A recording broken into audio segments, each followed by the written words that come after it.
Masters table. Masters table. Master elements. Masters table. Masters table. Racism, white supremacy is a dynamic system for the ultimate purpose of white genetic survival on the planet. White supremacy.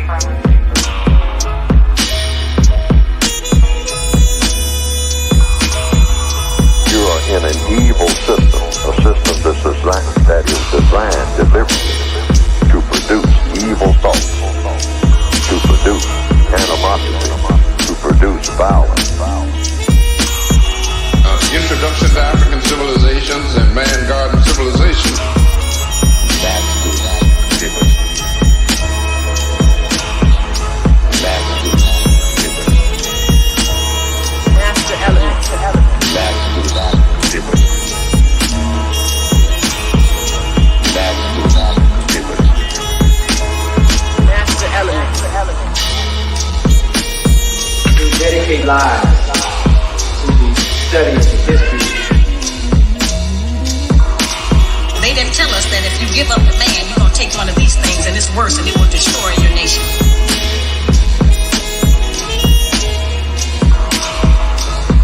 The right way is clearly distinct from error.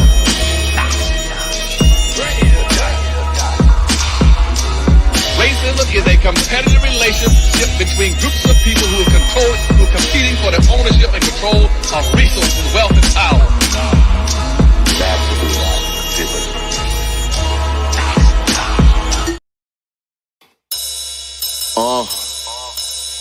Yeah, like that.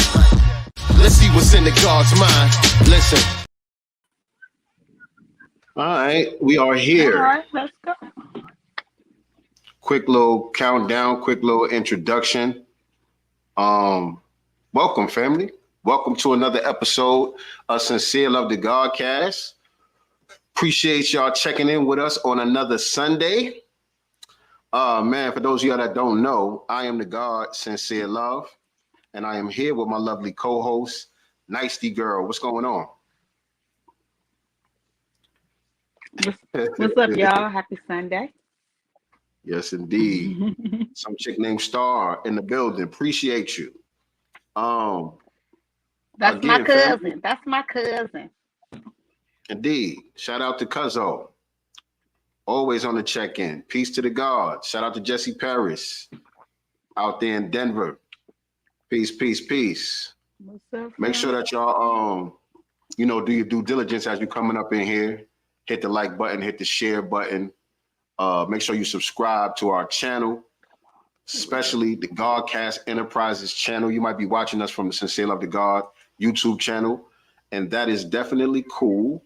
But make sure that you head on over to the new YouTube channel that we have for all the Godcast business, and that is Godcast Enterprises on YouTube. Make sure you subscribe to that channel and click the notification bell so you could be alerted whenever we drop new content on both channels, family. You know what I'm saying? We're trying to get a little bit organized over here. We're going to be shifting the majority of our Godcast material over to the main page, the Godcast Enterprises page. So you definitely want to be tapped in over there because we're going to be phasing things out on the Sincere Love the God page as we go forward. I'm keeping the page. I'm not getting rid of the page, but that's going to be my personal page where I get to just do other stuff and just violate all of the copyright rules and all of that stuff. Just go ham. You know what I mean? But on the Godcast page, it's going to be straight Godcast business. We're going to do our best to follow the rules on YouTube and all of that. So that we can continue to bring y'all high quality content on a weekly basis. All right. So what's going on with everybody today, man? How y'all feeling? What's up with you, Nice? Good. I feel good. It's a little gloomy today. It's kind of cold. I got a blanket sitting on me right here. It's kind of cold in here today, but otherwise I feel good. The weekend went by super fast.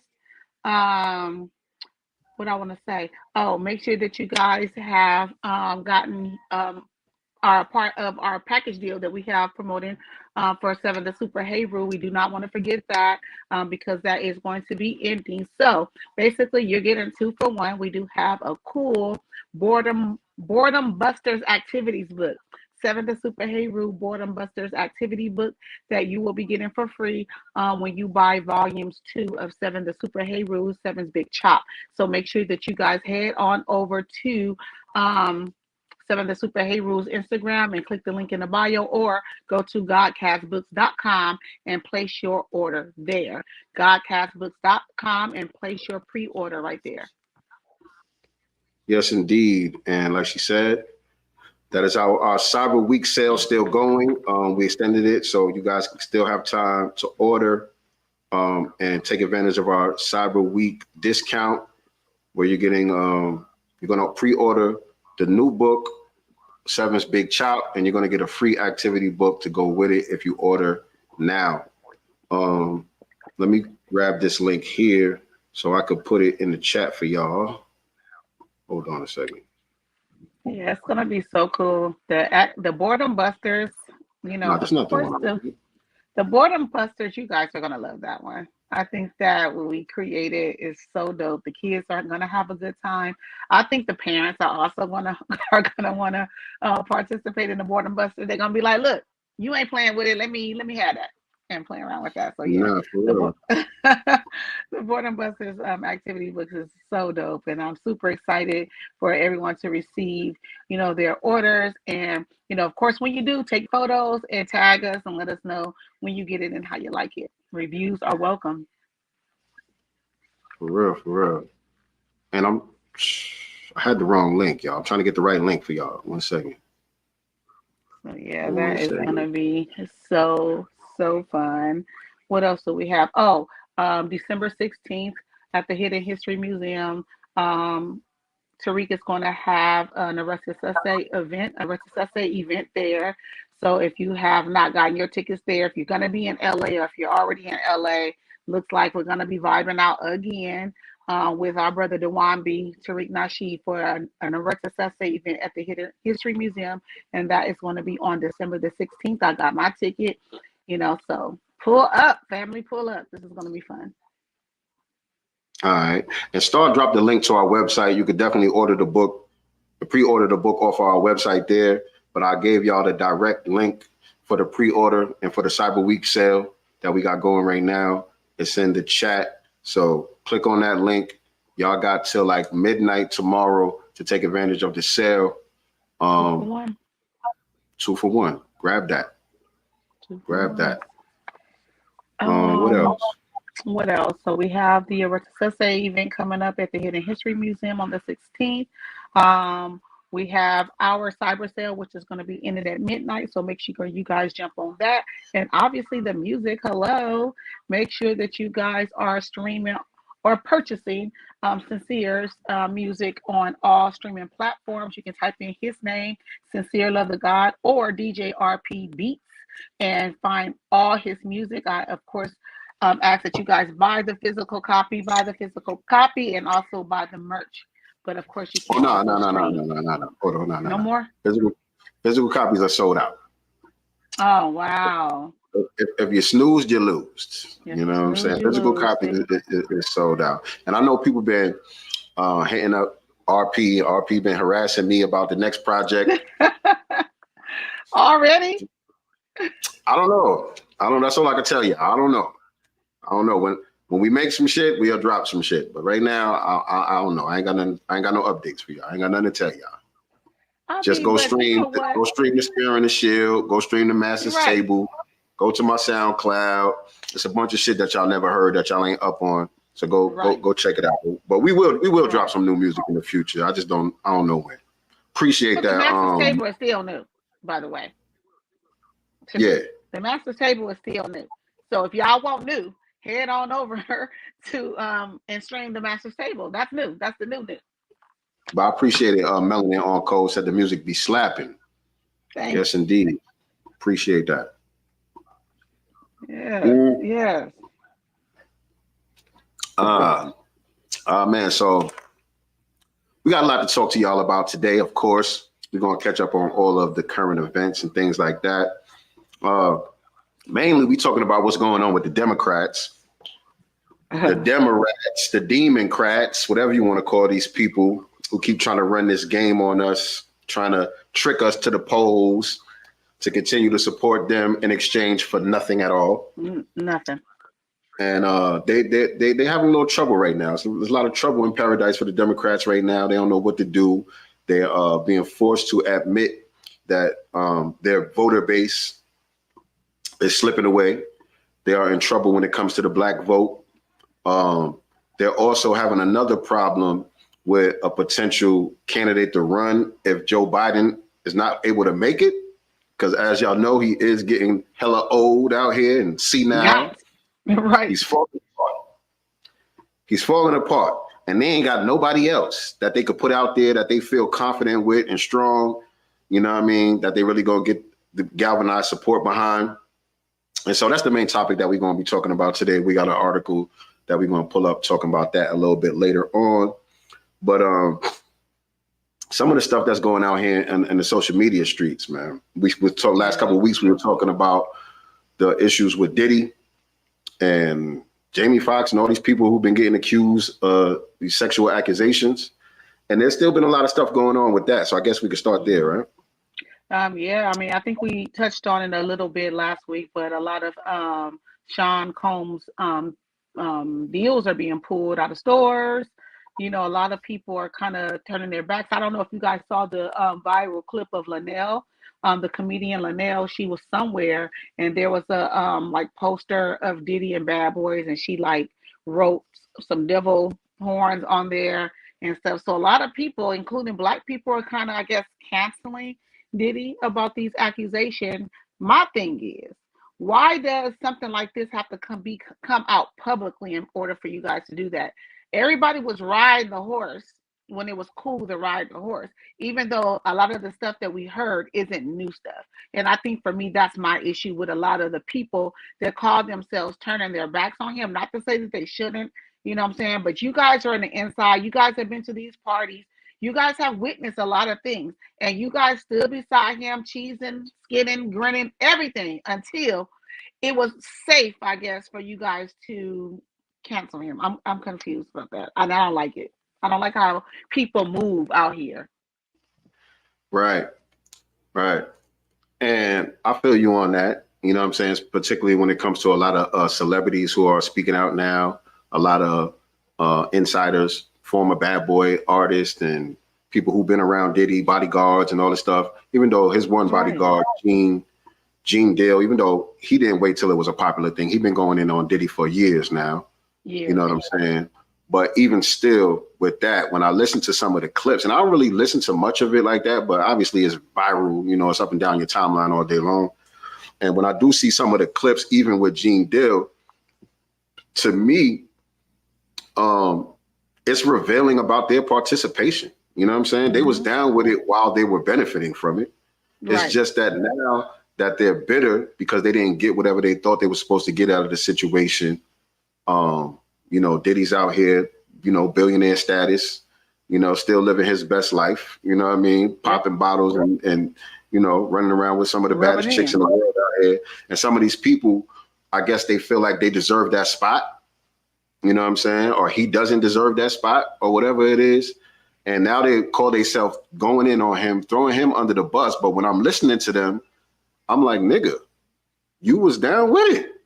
Right. You didn't have a problem with it when it was going on. Right. You know what I'm saying? Especially the dude, Mark Curry. And I'm going to play that clip from him.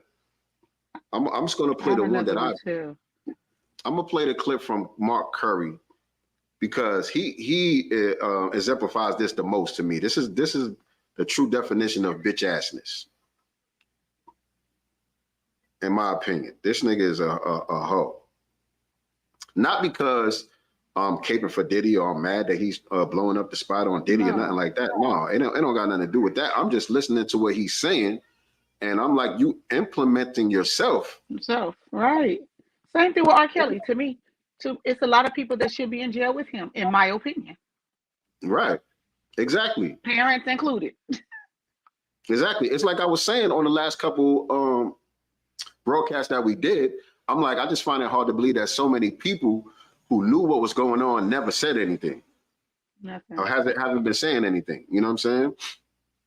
And so now that certain people are saying things, I see why ain't too many people saying nothing. Because listen to this. Now y'all tell me if I'm tripping. Hold on. Let me get the video ready for y'all.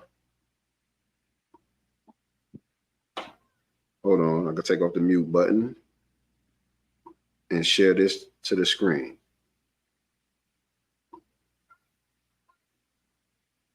Now listen to this fool. You know, you was around Puffy, you was on Bad Boy. And what do you call it? Copyright thing. Fair use. Copyright Fair Act use. 1976. The Art of Dialogue. Shout out to the Art of Dialogue. He interviews a lot of these people. Or they interview a lot of these people. I don't know who's behind the Art of Dialogue, but it's a popular channel where a lot of these people go up there and do these interviews.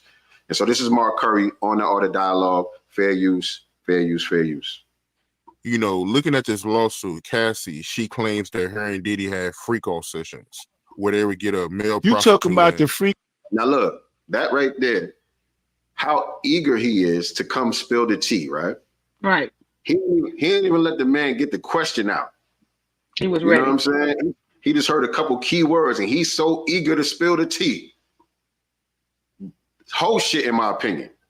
That's whole shit. Only hoes spill tea. You know what I'm saying? Niggas don't go around spilling tea and shit like that. If you was around for some fuck shit like that, you were supposed to address it in real time.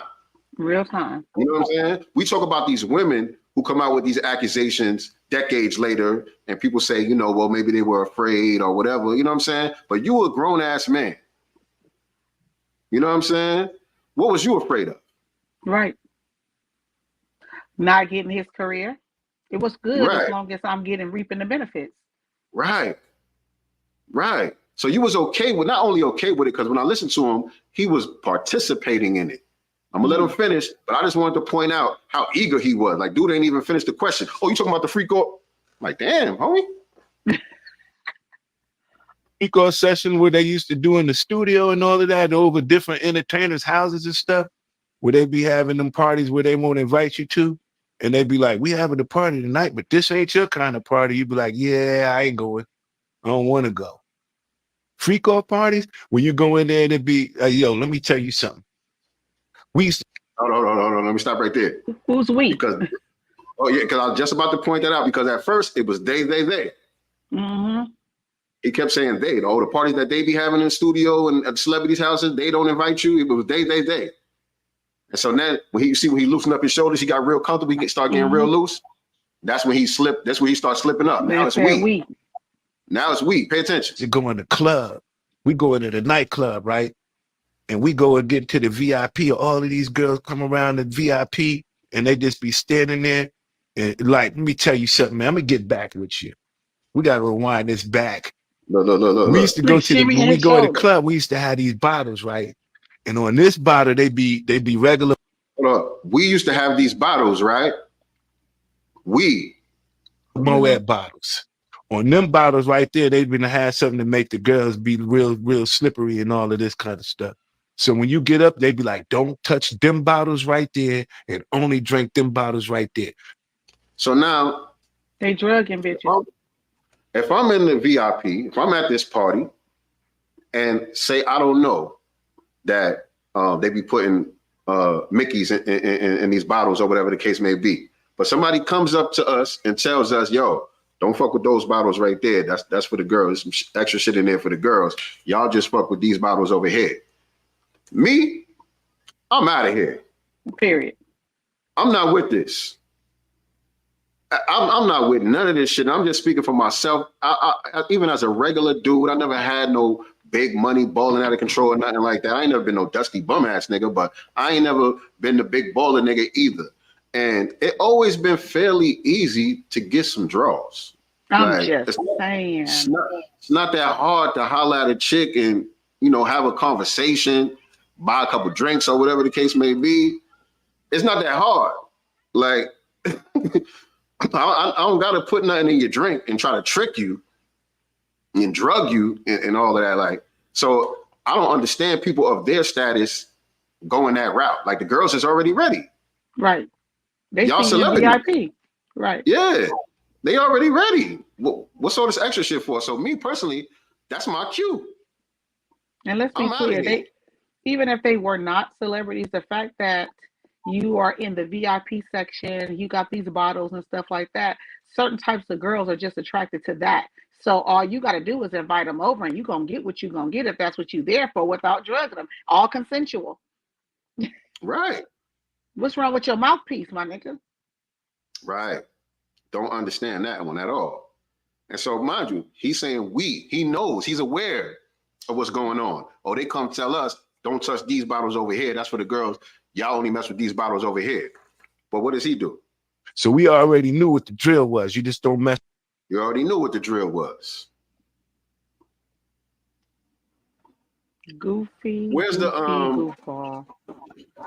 Where's the federal prosecutors and the New York prosecutors? You know what I'm saying? That's with them bottles, right? Then all of the girls is in the club after a while. They all running, opening up their mouth like little birds. He's running around just popping pills in their mouth. Pop, pill, pill, pill, pill. And then that was the party. But all of the females that was in it, that's what they wanted. That was what party. It was part of the hip hop. Now that's what they wanted. But they didn't know that that was what they were getting initially. So you gave them something in their drink that made them want something that they weren't even aware that they were getting, or made them, you know, a bit more receptive to actually taking the pills in their hand, you know what I'm saying, and popping them on their own. But you've already given them something that to enhance that thought, because they drank something that they were not aware about. If they had not given whatever they put in that drink to them, maybe half of those girls wouldn't have taken those pills. Like, I'm cool on that. You know, I've been in situations in my 20s where me and my friend were hanging out. We got invited to an after hour club, you know, thing. We get up in here, y'all, and there were celebrities in there, and I'll tell you off camera or whatever, literally doing lines of coke. Scared the out of me. You know what I'm saying? And my reaction was just like yours. I'm ready to go. You know what I'm saying? One, I don't do this. Secondly, I'm thinking, like, what if this place gets raided? We going to jail. Like, all the amount of shit that was going on that I saw, I'm like, I'm ready to go. Let's go, bitch. That was me. Mm-hmm. And the thing that he said too that I don't like, and people do this a lot, he said, that's just how it was. That was part of the hip hop scene, something like that. He said after he said the girls, that's what they wanted. He said that was just part of the hip hop thing. That ain't got shit to do with hip hop. Y'all talking about some shit that goes on in the rap industry. That ain't got shit to do with hip hop culture. Period. Whatsoever. Hip hop culture frowns upon shit like that. You know what I'm saying? Why you think Tupac was making songs like Brenda Got a Baby, and you know what I'm saying? Plenty of songs like that where people are talking about date rape victims and, you know, all type of issues. You know what I'm saying? All of the ills that go on in Black society was always preached against in hip hop. You know what I'm saying? So don't say that was part of hip hop culture. No, that's how y'all grimy music industry niggas was getting down. Period. That ain't got no mouthpiece and can get and talk yourself into some draws. That's what that's for. I'm gonna let you finish though, bro. But damn, culture. We ain't see nothing wrong with it until Bill Cosby got in trouble. You ain't see nothing wrong with it. That's how long it took you that long to know. What the heck? You ain't see nothing wrong with it until Bill Cosby got in trouble. That was what, 5 years ago? 4 or 5 years ago when Bill. Okay. This nigga got a gray beard.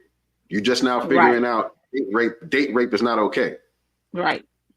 Somebody asked me that in the comment section. When I posted it, somebody in the comment section was like, well, what was he supposed to do? I said he was supposed to not date rape nobody, nigga. What are you talking about? What was he supposed to do? What was he supposed to do? Was that a real question? The hell? What you mean? What was he supposed to do? Am I sharing? Yeah, you're sharing. He did one too many. Man, look. I used to, let me tell you something, I mean to cut you, this funny. I used to, you know, we used to be on the road, you know, you'd be like, yo, let me go to my Puff room, see what they doing. And you knock on Puff door, he'd be sitting there damn near butt naked. You ever just had a grown ass man answer his hotel door butt naked and they'd be like, come on in? You be like, I'll come back. You ever close your eyes, you be like, I guess you're not presentable. And then walk away, because see what happens is if they be like, come on in, and then you come on in, they be like, this man just came into my room. I'm sitting there butt ass naked. I told him to come on in, and he came on in. You be like, so what's going on for the day? Acting like you don't notice he there naked. You be like, bro, put some clothes on. What are you doing? Walk. I don't want to see you naked. Grown man stuff. Yo, that's kind of disrespectful. So when you get, that's called the test off. How you make sure you breaking in. Yo, call the artist up here to the room, tell him I'm gonna have a meeting by my tub. He be in there by the tub and stuff, soaking and stuff, butt ass naked. You be like, how the hell am I supposed to have a meeting with a butt naked in the tub? Nah, man, I'll come back, man. Let me know when you presentable. But the date rape drug was okay. All right. All right. So now he's saying Puff tried him. You know, Puff tried him. You know, that was a little test Puff was putting on him.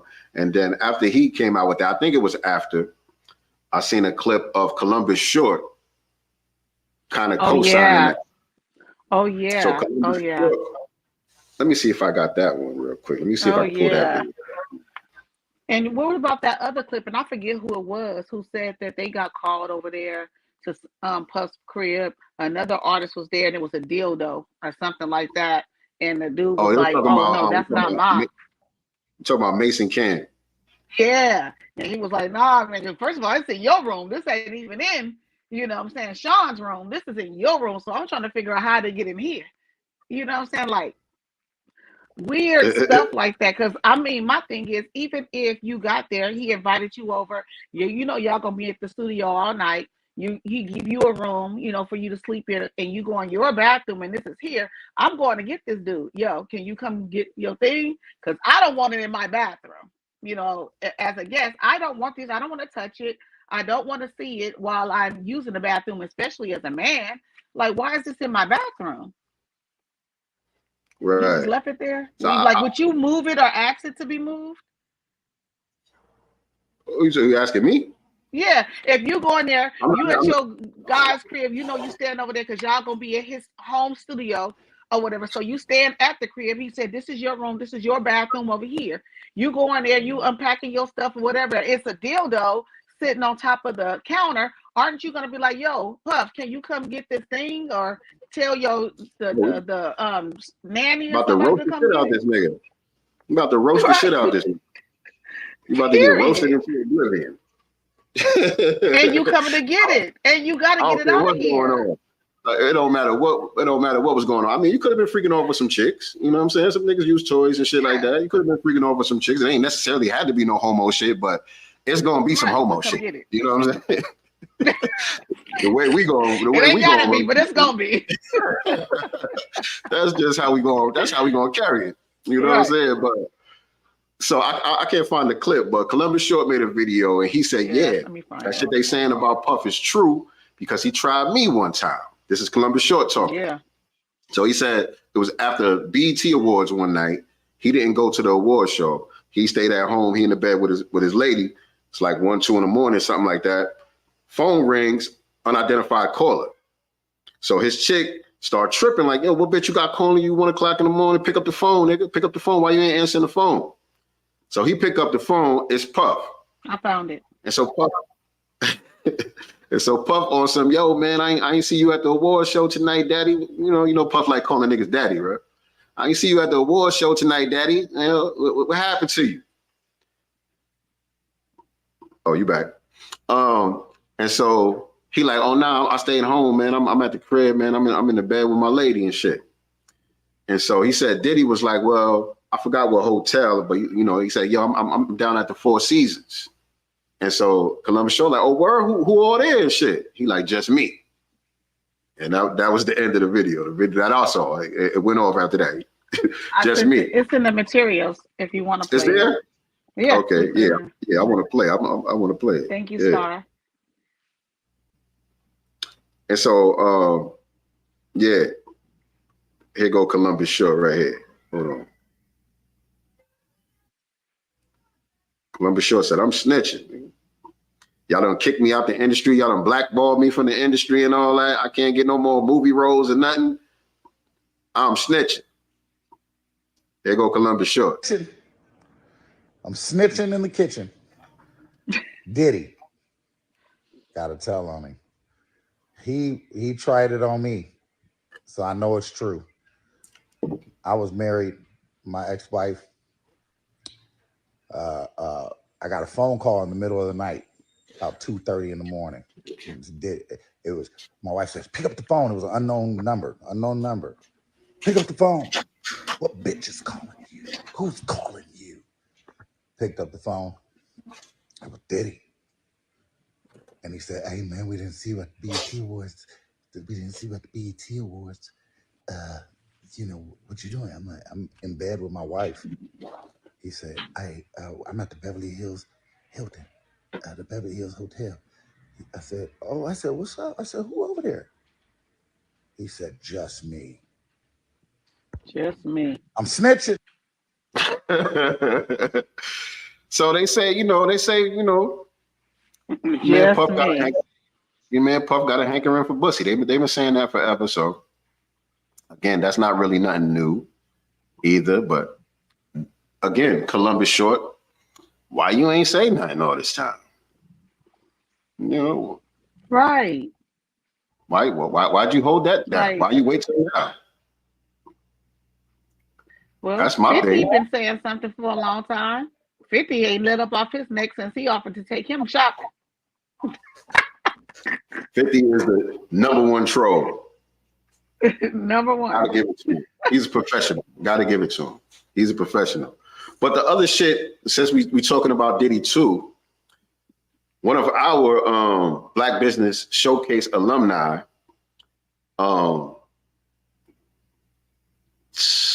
what's the young man's name, man? The jeweler.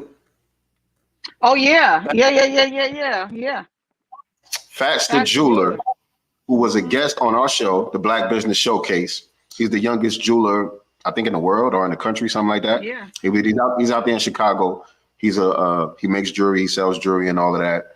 And he said that he made a chain for Puff and never got paid for it. Right. I don't know if it was for a video or a photo shoot or whatever. He made him a chain. They got the chain. They did what they did with the chain. And let me see if I can find the clip. Yeah. And shout out. In the materials. You did just now or before? No. Yeah, before, because I saw it first, but I can put it in there again because here it is right here. I got it. He got it? Okay. Yeah, I got it. I think. Bad business. Not only a hankering for pussy, he been doing bad business for a long time.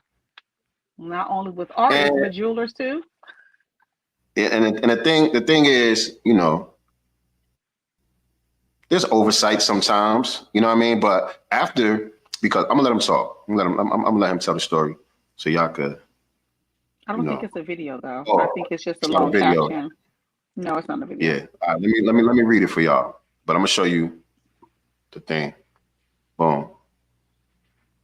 So this is Fast the Jeweler. And again, we interviewed him on our show. Y'all can go check that interview out. If you look on the Sincere Love to God page, on the playlist, Black Business Showcase, it was season 1, right? Yep, season 1. Yeah, the Black Business Showcase playlist. Look for Fast the Jeweler video under there. So he said, as bad as I don't want to go to social media with this, which we could have did months ago, once me and my dad realized that they were ignoring our emails regarding payment on the piece I did for Diddy, but it is what it is now, being that after months of being ignored, my dad had to send one last email mentioning how we could have went public about the situation just to get a reply back and a phone call in less than 15 minutes. Then to even getting the piece flown in and hand delivered back to my store within 3 days, but no payment, no compensation. No, thank you. No, I'm sorry. Nothing. But still in all, I wasn't going to go public with the story because with all that's going on, I never want to be added to the list of people considered to be clout chasing. But after going back and forth with my people, I can't see the rest. Oh, hold on. Going back and forth with my people, they brought me to the realization that my dad never mentioned going to the media with the story they were planning of taking my jury and me never hearing from them again, which is a slap in the face. Yeah. So yeah, that basically he's saying it's people telling him, look, if we didn't even threaten him about going public, he was just going to dead you. Yep. You know what I'm saying? And that's the way that it looked. Like he was just going to get deaded. And it's like, damn. Like, into a black jeweler. Well, that's what I'm saying. You know? I'm thinking the reason why you would go to him is because you're trying to support young black man doing his thing. Right. You know what I'm saying? But to turn around and do some shit like that, hella grimy. Right, but I bet those Asian and those Arab, jewelers ain't getting, treated like this. They make sure they wallets is fat. You're not going to go through that. Payment on demand, period.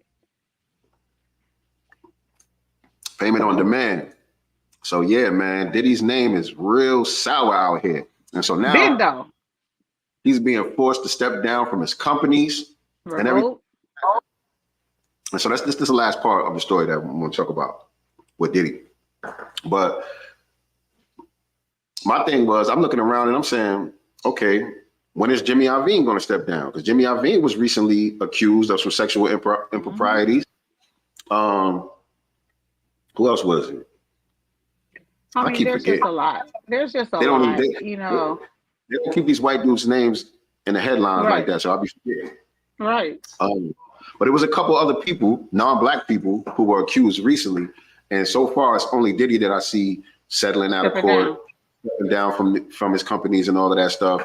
And I'm not saying right, wrong, either way. I'm just saying it should be the same treatment across the board. You know what I'm saying?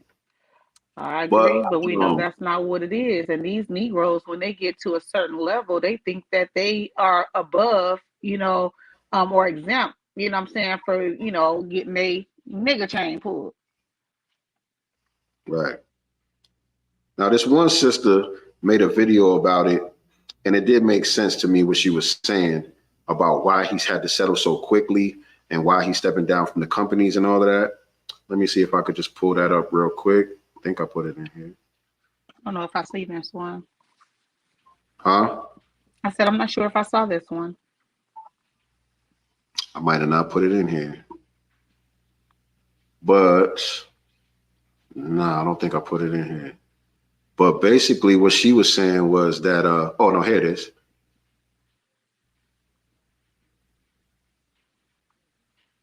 Okay, hold on.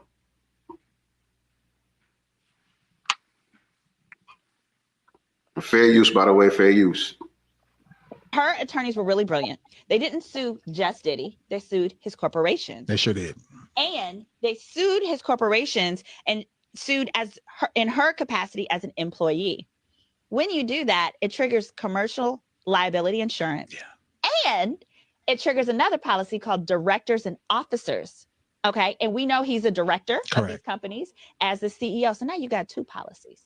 What happens then is it takes away Puffy's ability to settle. It's not his choice no more. So it's no longer personal accountability. It's his organization. It's his organization. And it's no different than like if you hit somebody with your car. Mm-hmm.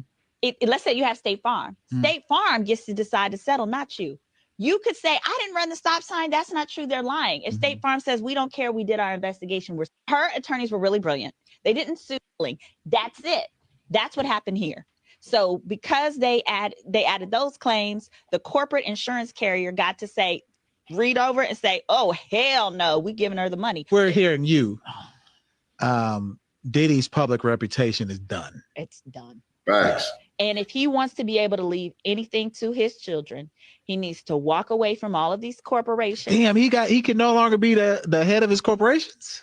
Well, remember, didn't I say directors and officers liability? Yeah. More than likely, what will happen is those insurance companies, they have the ability to say, we won't renew your policy if he continues to be a director or officer. You know what I'm saying? Mm. You know what I'm saying? So that was horrible, by the way.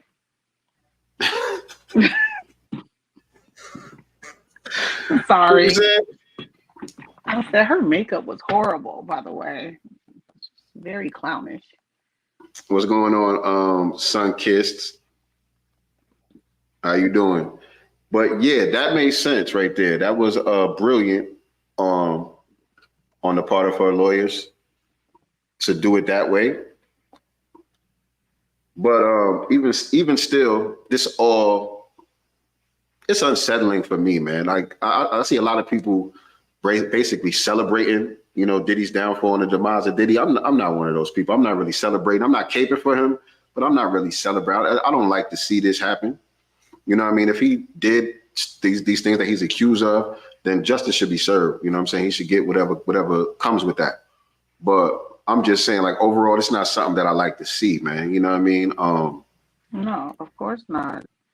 Bad Boy, you know what I'm saying? What he did with Bad Boy and, you know, just throughout his career, you know, it's something, it's impressive. You know what I'm saying? He is somebody that comes from nothing, and he did build this conglomerate. You know what I'm saying?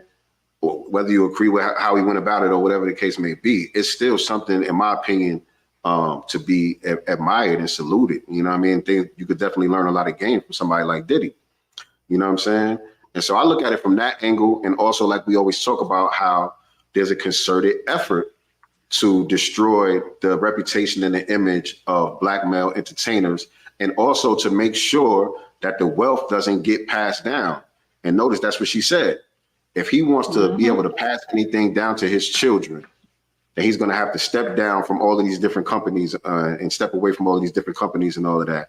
He's going to have to be very strategic about how he goes about things if he wants to ensure that he's able to pass some of this wealth down to the next generation. And to me, that's the real goal, to make sure that the wealth never gets passed down, so that each generation is left to start from scratch. That's the real goal. And that's the reason why I don't like to see shit like this.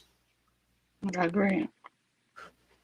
I agree, you know, but, you know, you have to know that karma is real too. And when you're not doing things, you know, the right way, especially when it comes to your people, expect, you know, things like this to happen. Yeah, Melanie all cold. Yeah, they called 15 minutes later after they got that email. And flew the chain back out. Right. So yeah, man. I think that's all I really had to say about that. For real. What else is going on out here? So did anyone see the viral video of Charleston White sitting down with Cam Newton? I'm sure you guys Yes, I saw have. that. The clip. Yes. You know, I actually took the time it was the 3-hour interview, so I have to watch it in sections, but I did get a chance to look at it, you know, is in its entirety. And I will say Charleston White is definitely a weirdo in a way to me, but he does say real things, but it's hard to kind of take him serious in a lot of ways because the foolery that he says, but he also says a lot of real stuff. So it almost kind of have you almost feeling like you're straddling the fence as it pertains to him, you know, because some people were saying like, oh, he's an informant, you know, things like that. He did say a lot of real stuff, you know, it's just about Black people and celebrity worship, you know, Black people, you know, that reach a certain level, you know, kind of give the way that they should give back to the community, or they should want to give back to the community. And we're not talking about just turkeys, you know, here and there. His delivery and the way that he delivers his message when he be saying F, you know, certain people or whatever. So he says he obviously does that because when I'm talking normal, nobody gets it. So when I start talking like this, now everybody's tuned in. So he has his ways of doing things in order for people to receive his message, you know, but he says a lot of, you know, real stuff, but it's hard to like really, really take him serious because he says a lot of goofy stuff. And even Cam was like, you know, what you're saying right now was cooning. You know what I'm saying? He used the word cooning. You know what I'm saying? Which, you know, he had his rebuttals as well. And even his rebuttals made sense. He's not a dumb guy. by far not a dumb guy. Went to prison at 14 years old, for murder. You know, he got sentenced under that youth something something thing, which has since changed in the state of Texas where he's from. So he only did, I think, 6 years, 4 or 6 years, before he got out. But one of the other guys or kids that he went to prison with is still in there, and obviously he's 40. I think he said 46 or 47. So he'll never get out. But I mean, he has a story, if you will, but he blames a lot of stuff on rap music. So let me back that up. I don't think it's necessarily he blames rap music. I mean, he's saying Cam kept talking about his delivery and his message and how he says things. And he was like, you talking to me about my delivery, but on the radio when I'm driving my daughter to school, we have Sukiyana, we have Sexy Red, and all these people talking about, and Drake talking about, I like my girls that like girls, so you're promoting lesbianism to my daughter, but my delivery on how I feel like our community is being handled, what I'm saying, y'all want me to change up my delivery, but you're okay with your children listening to certain music. And I get both sides. Did you look at it or only the clip?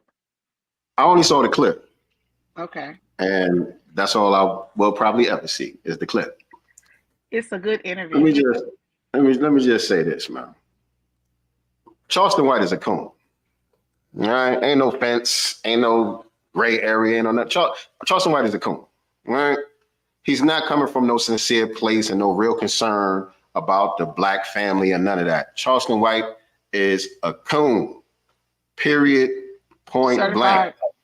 Certified coon. You know what I'm saying? And yeah, a broken clock is right twice a day. So what? Because you said something that made sense. So what? I don't care. Doesn't matter. Your overall, Candace Owens say shit that makes sense every once in a while. Yeah. She's still a coon. She's still a bed wench. You know what I'm saying? It don't matter. Anybody can say something that makes sense every once in a while. Donald Trump makes sense sometimes.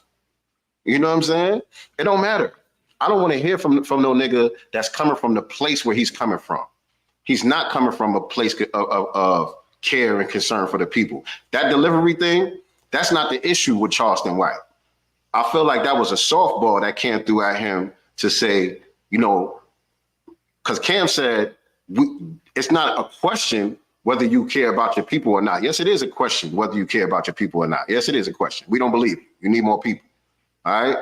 And so for him to put out there, the problem is your delivery. No, I don't care about your delivery. Look, people don't like Jason Black's delivery. Can't accuse him of cooning though. Sure. You know what I'm saying? People don't like certain people's delivery. My man that passed away, Kevin Samuels. People didn't like his delivery. You know what I'm saying? I think there might have been some cooning going on over there. Though. I'm not sure. I don't remember. But I'm just saying. A coon is a coon is a coon. Coon never changes his stripes. Yeah, he say some shit that he may say some shit that makes sense. He say some shit that I even agree with. But so what? But he's also talking about the work that he does within his community and his town and his hometown, which hasn't been refuted yet. Maybe there is. Maybe he does. I don't know. I can't say he does or he doesn't. Maybe he does. I don't know. But it's like damage control to a certain degree. You know what I'm saying? You gotta give back in order to position yourself a certain way so that, people can't really criticize you that harshly or whatever. You always got some type of plausible deniability, something that you could point to offset, So right. I ain't jacking Charleston White, man. I'll just say that.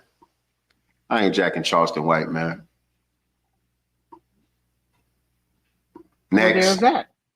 I still thought it was a great interview. It really was. I like the way that Cam would hold him accountable. He wasn't like, even when it came to domestic violence or, men being in a position, to discipline his woman or something like that, right? And he's just like, so if I'm having an argument with my woman or whatever, and I smack her upside the head, he was like, and Cam was like, and if that's ever done in front of me, you know what I'm saying, then you're gonna have some real problems because I'm putting hands on you now. He was like, you know, well, that you just be ready, you know, for what comes after that. He was like, well, I'm just gonna be ready then. Like he was like, because you say a lot of good things. He was like, but this right here, like I'm not gonna watch you or no other dude, you know what I'm saying, just hit no woman, you know what I'm saying, because you know what I'm saying, you don't like what she says or stuff like that. Like he held him accountable the whole time. Even when he was saying Deion Sanders and stuff like that for leaving the HBCUs and, you know, choosing the bag, you know, over this and that. So in that instance,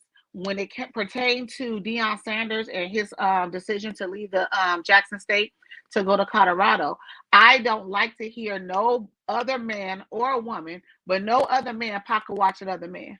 I don't give a damn how much money Deion has made over the years. We don't know what his bills like over the years, lawyer fees and things like that. These people also have different types of bills. These people are also trying to build different types of legacies. And he said, well, this is more about his son and him getting his son to a certain position, as he should. And that's what every parent should. So I was definitely in disagreement with him about Deion Sanders, like looking out for his son. That's what the hell he's supposed to do. You know, he got to the level that he's at based off of the hard work and the sacrifice that his mother made. You know, his father wasn't a part of his life, you know, so his mom had to do it as a single mom, you know what I'm saying? And he's giving back the best that he can. And no matter how much money that he's made, his job is still to position his children into achieving their dreams. And if their dream is to be, you know, where he was at their age, then he's supposed to do that. It's not up to you to pocket watch this man. I don't like that. I don't like the pocket watching. And he's talking about what he did without, you know, the money that Deion has. Okay, so you're doing what you're able to do with the resources that you have, right? So you don't get to tell a person what they should do with the resources that they have. You do what you do, and what another man does is what he does. You know, what he eat don't make you shit, you know? So I don't like that part. We all don't have the same assignment. We all don't have the same assignment. Deion got his assignment. Right. So Deion doing what he do. Charleston White, I don't know what he do. Besides the antics that I see on social media, that's all I know. And I'm strictly judging him by that. I don't either. I'm strictly judging him by the antics that I see on social media. I don't know that man, but based on the antics that I see, just another coon, nothing more, nothing less. So as you go. So did everybody see that Balenciaga had a new right?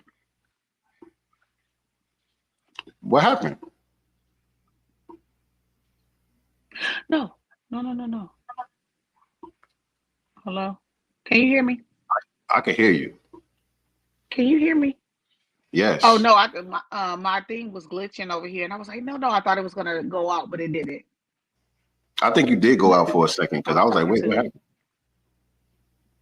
Now there's like a delay between me and you. Let us know. Yeah, I hear you, but it's a delay. We're talking over each other. Let us know in the chat what's going on with the sound. Oh, okay. Because I'm like, I can see and hear you, but I thought that, so mine was glitching for a second, and I thought it was going to turn off, but it didn't. Let us know what's going on with the sound in the chat, family. All of a sudden, we got a little delay. Are we good? Are we good? Oh, see, now her screen is out. I don't know if it's just on her side or if there's something going on with the stream. I'm waiting for y'all to respond to me in the chat. What we sounding like? Okay, I think it was her side. I think it was her side because she dropped out. And so she'll be back. Y'all can hear me good? Sizzler Capleton said loud and clear. But Sizzler Capleton, I wanted to ask you, who's Jose and Julio? You said he's on Jose and Julio's balls. Houston got a big problem. Who's Jose and Julio? I didn't know what you was talking about there. But I wanted to ask y'all, family, did y'all hear this story right here about this woman in Ohio? Hold on. This woman in Ohio, she's being charged with felony abuse of a corpse after having a miscarriage in the toilet. Records state she visited the hospital twice before the delivery. I guess they're saying twice before she actually had a miscarriage. She was going to the hospital, and you know how they do with black women. Oh, you all right? They're sending her up out of here. She ended up having an abortion. I mean, not an abortion. She ended up having a miscarriage on the toilet. And I guess she tried to use a plunger or something. I don't know exactly what happened. I'm gonna play the video for y'all. But they got this woman locked up and being charged with this. Hold on.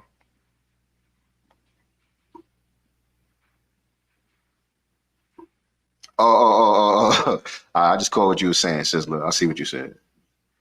Watts overcome with emotion after learning her case is moving forward. Watts is charged with felony abuse of a corpse, accused of trying to plunge a toilet after having a miscarriage delivery at 22 weeks while using the restroom. She said she felt the baby come out. There was a big splash. Investigators say they found a baby stuck in a toilet at Watts' home on September 22nd.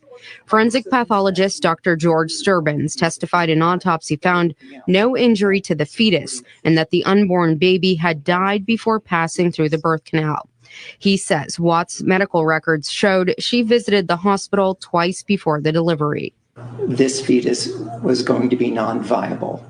And it was going to be non-viable because she had premature rupture of membranes. Her water had broken early, and the fetus was too young to be delivered. So to me, they're supposed to throw the case out right there.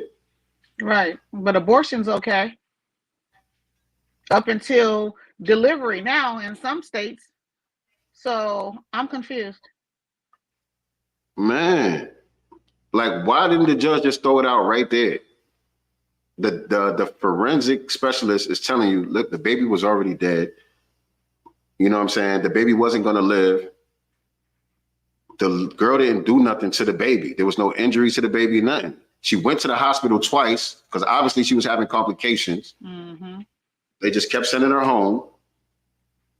Now she lost her baby, and now y'all got her going through this. Yo, this is crazy. Well, it sounds like they're trying to put her through this because they know that she has a lawsuit against them. Because if she had gone to the emergency room multiple times or twice before this, possibly complaining about something, and they're telling her everything is okay, and she goes home and her baby, you know, is she miscarries. So they're trying to avoid some type of negligence, it sounds like to me. Could be, man, but damn, man. And so this is in Ohio. Her name is Brittany Watts. She's just 33 years old. If anybody could find out more about this case and keep us updated on what's going on out there, see if this sister got a GoFundMe or something, man. This is fucked up. Very. And the fact is, she clearly wanted her baby because she was trying to go to term. You know, she clearly wanted her child. And so to one miscarry and then have, you know, the state pick up a charge, you know, on you because you miscarried, like that doesn't make sense. And so the judge says, there are better scholars than I am to determine the exact legal status of this fetus / corpse / body / birthing tissue, whatever it is. Matter of fact, I'm assuming most of these issue ones all about at what point something becomes viable. So now he's bringing up like the abortion issue. Right. These are the issues people bring up whether they're pro-life or pro-abortion or whatever. They start talking about at what point does it become a life? You know what I'm saying? And so that I don't think that applies here because there's no wrongdoing by this young woman, man. You know what I'm saying? She had a miscarriage. That's it. That's all. So yeah, man, my Ohio people, if y'all could let us know what's going on, keep us up to date with that story right there, because that's horrible.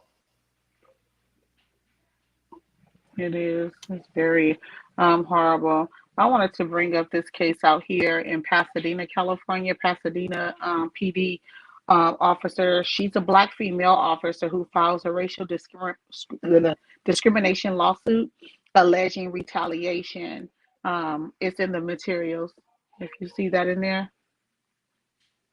Tyson Crutchfield or something? Yeah. It's on Black LA Voice. So Officer Tyson Crutchfield has been on leave following a February incident where police body cam warrant shows her attempting to de-escalate the actions of Officer Ralph Palacios and limit further aggression and use of force. So I also, and I can't find it now, but the guy that the officer was being aggressive with, police officers killed their father, right?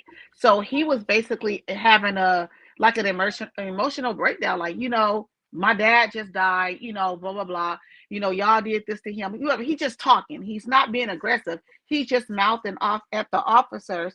And so that Palacios officer walked up to him and was being aggressive with him, and she saw that escalating, and so she pushed them back, like, we're not doing this or whatever. And so some other officers came up on the scene and was like demanding her to get in the car. She's like, I didn't do nothing. Watch it. Just the body cam footage right here. A little small. All right.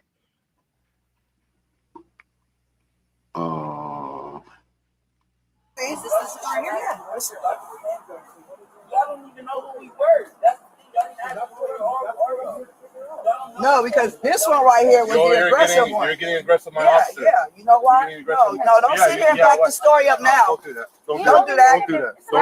Don't do that. And I'm definitely letting them know that. Because you shouldn't be on the streets. Straight up. He shouldn't be on the streets. He shouldn't be on the streets. And I'm definitely letting no boy know. Okay, wait. Hey, what am I getting in the car Crutchfield. for? I haven't even done Go over here. You go over there.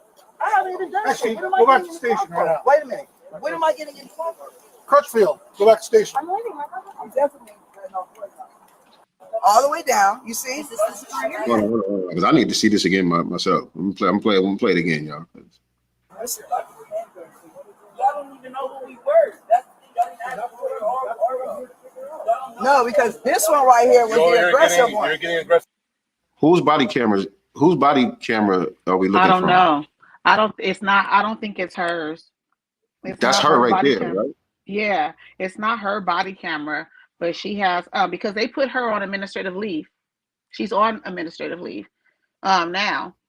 So she's filed a racial discrimination lawsuit against them, as well as retaliation, because she basically stepped up and complained about this officer being aggressive, with someone. So yeah. And she was checking it right then and there on the scene. Right then and there on the scene. Shout out to her. Hold on. Yeah. You know what? Beautiful sister, no, don't sit here and back the story up now. Don't do that. Don't do that. Oh, and he pushed her too. Yeah. He's kind of aggressive with her. With the woman. Don't do that. Don't do that. And I'm definitely letting them know that. Because you shouldn't be on the streets. Straight up. He shouldn't be on the streets. He shouldn't be on the streets. And I'm definitely letting no boy know. Okay, wait. Hey, what am I getting in the car Crutchfield. for? I haven't even done Go over here. You go over there. I haven't even done Actually, shit. What am I go back getting to in the car station right now. for? Wait a minute. What am I getting in the car for? Crutchfield, go back to station. I'm leaving. I'm definitely letting no boy know. Okay. Yeah, they didn't like that. Right. They didn't like that. She was intervening in real time because she seen shit about to go left. Right. And perhaps save that young man's life. And she tried to do the right thing. And so now she's being penalized for it. And so she's suing them, rightfully so. She's suing them, yeah. Rightfully so. All right. Yeah, I didn't even see that. And again, they've already murdered his father. I want to give a little bit context, right? This is a young man whose father was recently murdered by the LAPD. Yeah. What is this sister talking about? I forgot what that was. Shout out to Sha'Carri Richardson. Oh yeah, I'm so happy for her. She just got what, 28 million, four-year deal with Nike? Something like that? Right, when people counted her out. She doing her thing. But I want to talk about what's going on with the family in Chicago, and that's kind of ties into the main topic as well. So what time is it right now? We're about an hour and 4 minutes in. Chicago, y'all doing y'all thing. All right, so let me see. Before we go there, we still got a little bit of time. I want to know what y'all think about this. I've seen a couple of videos like this recently. I want to know what y'all think.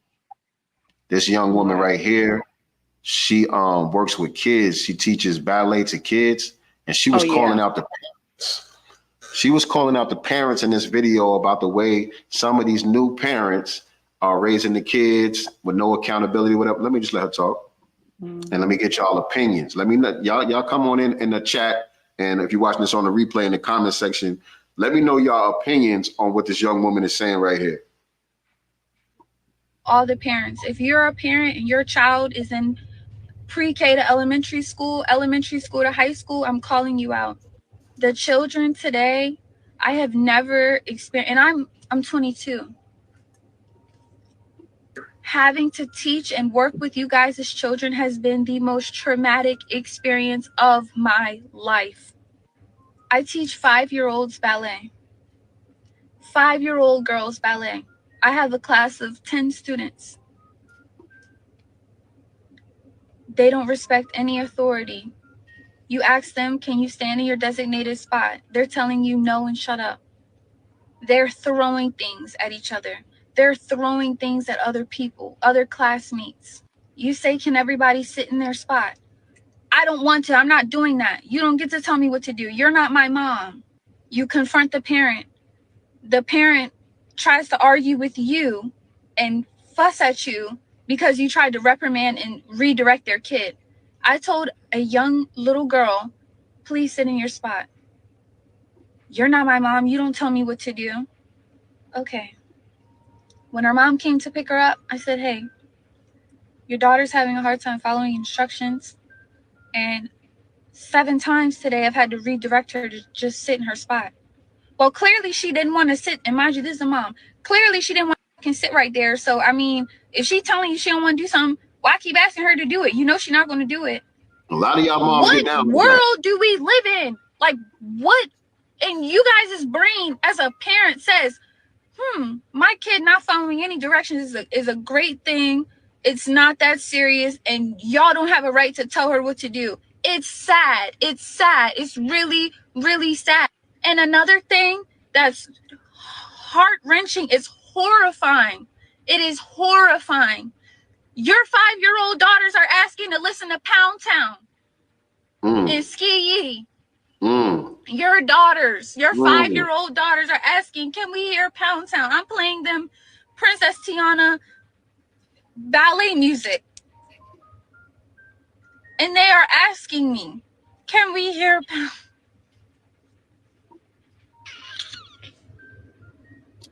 And see, this is what I was saying when we played the video of the girl at the daycare when she was filming the little kids at the daycare that was singing the Pound Town shit.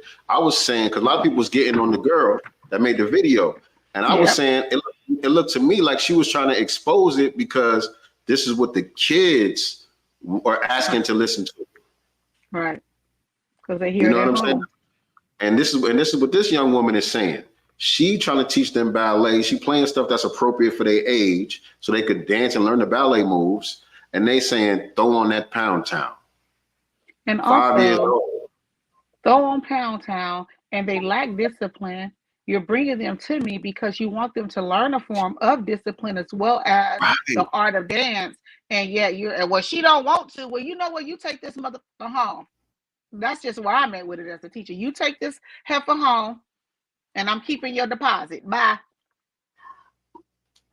Man, yo. Crazy. And so I don't even just put this on the young parents because I've been seeing this for a long time. This goes on, particularly with moms, I would have to say. I got to throw the moms out there for this one. I don't see too many dads. I don't see too many dads that's going to cuss out the teacher for trying to redirect the child. But I see a lot of mothers ready to go up and fight the teachers at the school, fight the bus driver or whoever it is. You know what I'm saying? And you think you protecting your baby, but you creating a monster. That's literally, I mean, think about it. Remember at Coachella when Cardi B was pregnant and she was out there twerking? Now we got Sexy Red doing it. Now we got the kids reciting, their lyrics, and their parents are okay with it. Funny, yesterday I believe is, or yesterday before was the Balenciaga fashion show. And Sexy Red is out there. She goes to hug Kim Kardashian. She's like, "Oh, and North loves your music." Wow.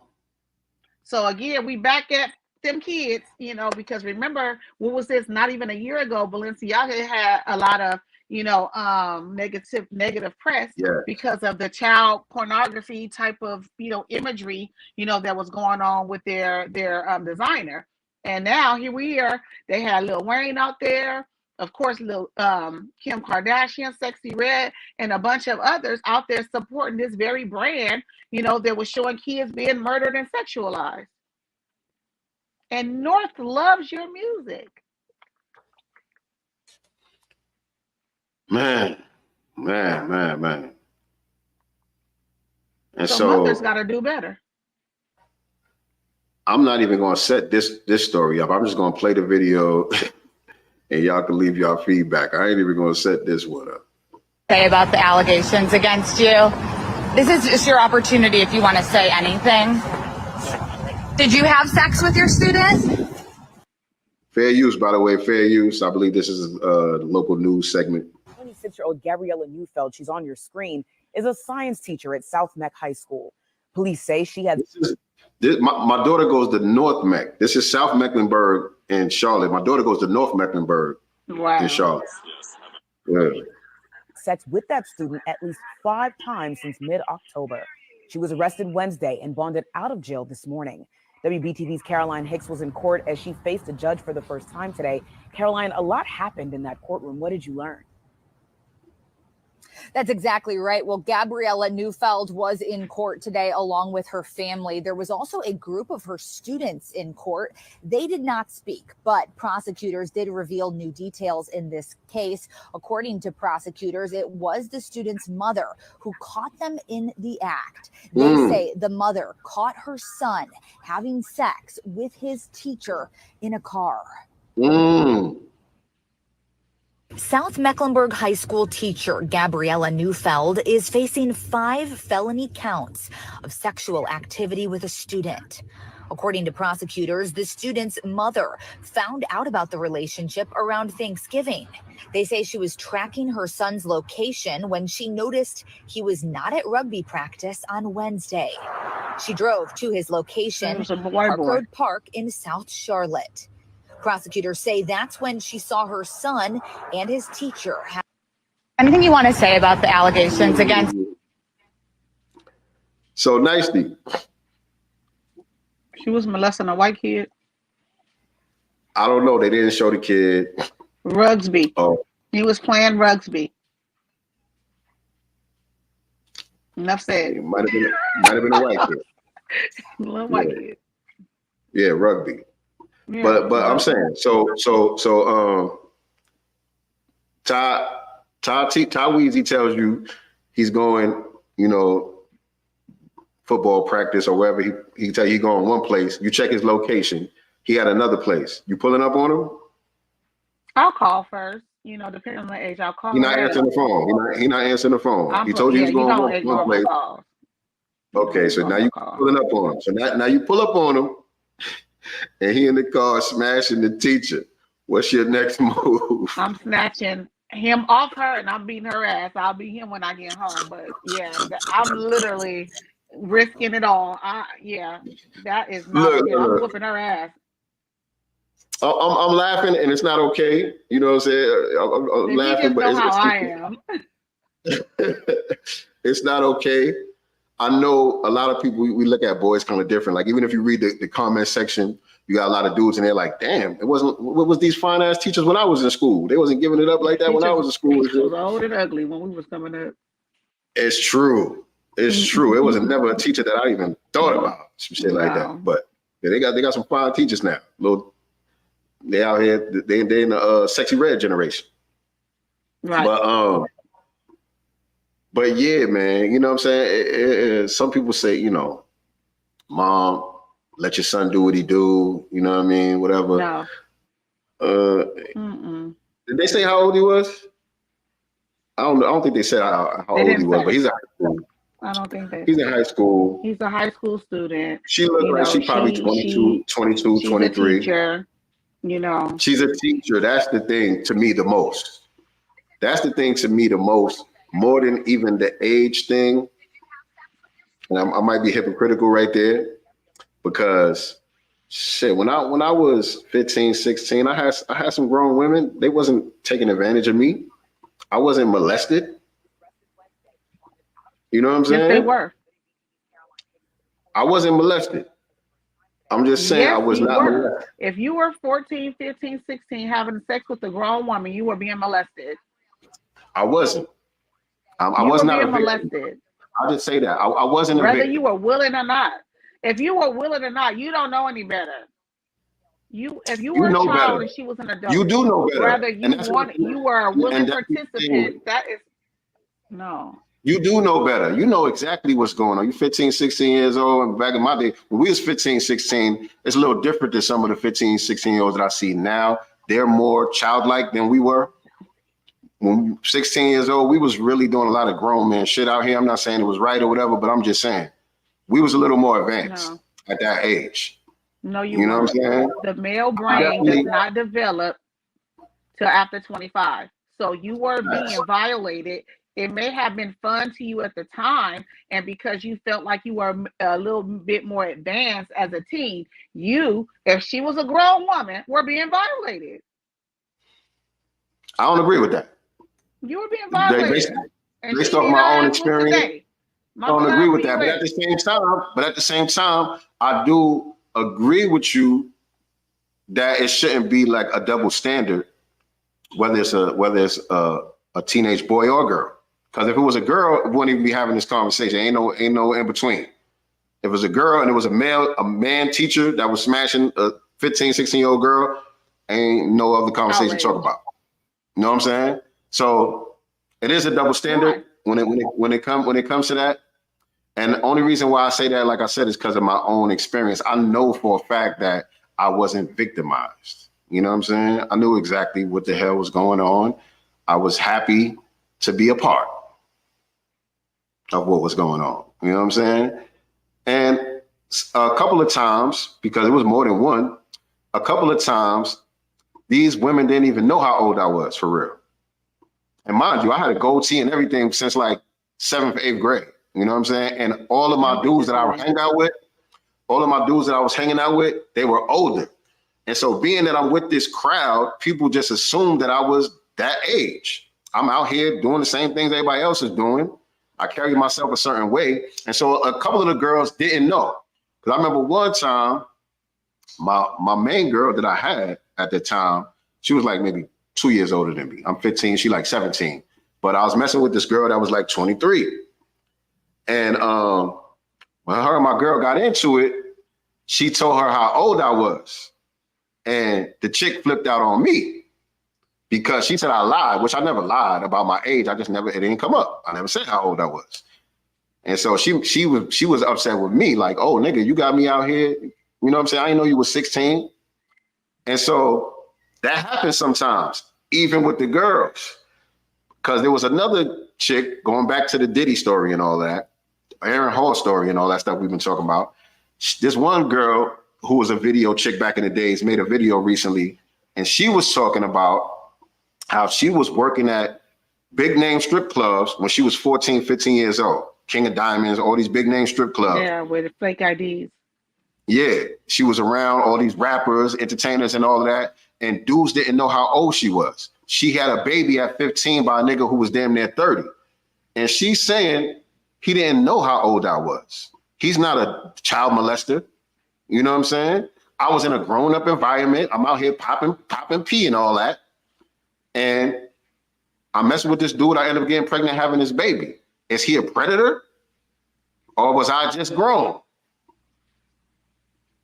She makes All a right, good so do point. we have that same argument when it comes to R. Kelly? No, I think that argument Was applies R. to R. Kelly Kelly. just a predator, or was the girls just being grown? Well, No, I'm I just ain't gonna saying say. because a lot I'm of gonna the say that when you because listen to some of the context in which happened, a lot of the girls were kind of acting grown, yet the families kind of put them in them situations. Whatever he wants, you give to him. Like we've heard that in our culture too. Oh, these fast tail girls, blah blah blah. We've heard that a lot of times in our community about the fast tail girls. So because they're considered fast tail girls, when something happens to them, everybody turns a blind eye. But what made them fast What do you tail mean? What girls? do you mean? What Was do you something mean? Wait, going wait, on wait, in the wait, wait, wait. home? Wait. What do you mean when something happens to them? Everybody turns a blind eye. Like What do you mean when when they something happens to may them? be violated. They may be violated, but because they were considered the fast tail girls, is it because now you're saying not you, I'm just saying people in general are saying that they deserve certain things because they were fast tail girls? Because I've heard stuff like that in the I don't comments. think that's the case. I don't think that's the case. If you fast or whatever, you got young girls out there. They developed for their age. They sleep with older men. Sometimes the men know that they're young. Sometimes they don't. And I think certain people in the neighborhood might know that, this girl, she been out there, whatever the case may be. And so they don't pay that no mind. The fact that she messing with an older dude, they might not pay that no mind. But I think if she was to get assaulted or raped or something like that, excuse my language, I don't think people would stand for that. It don't matter. You know what I'm saying? What the age is or whatever the case may be. I don't think nobody's cool with that. But I think there I are know that's not true. some situations where it's an older dude messing with a young girl and people know about it and don't say nothing because the girl is a little hoe or whatever. There is cases like that.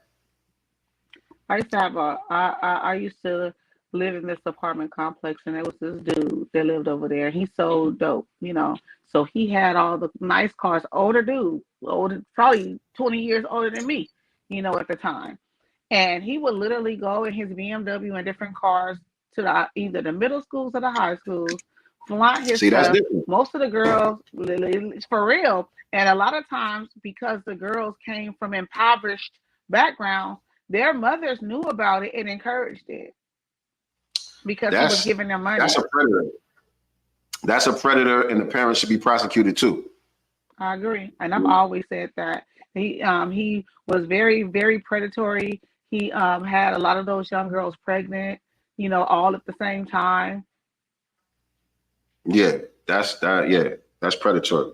But if Aaron Hall met Gloria Velez while she was dancing for Uncle Luke, you think he stopped to ask how old she was? No.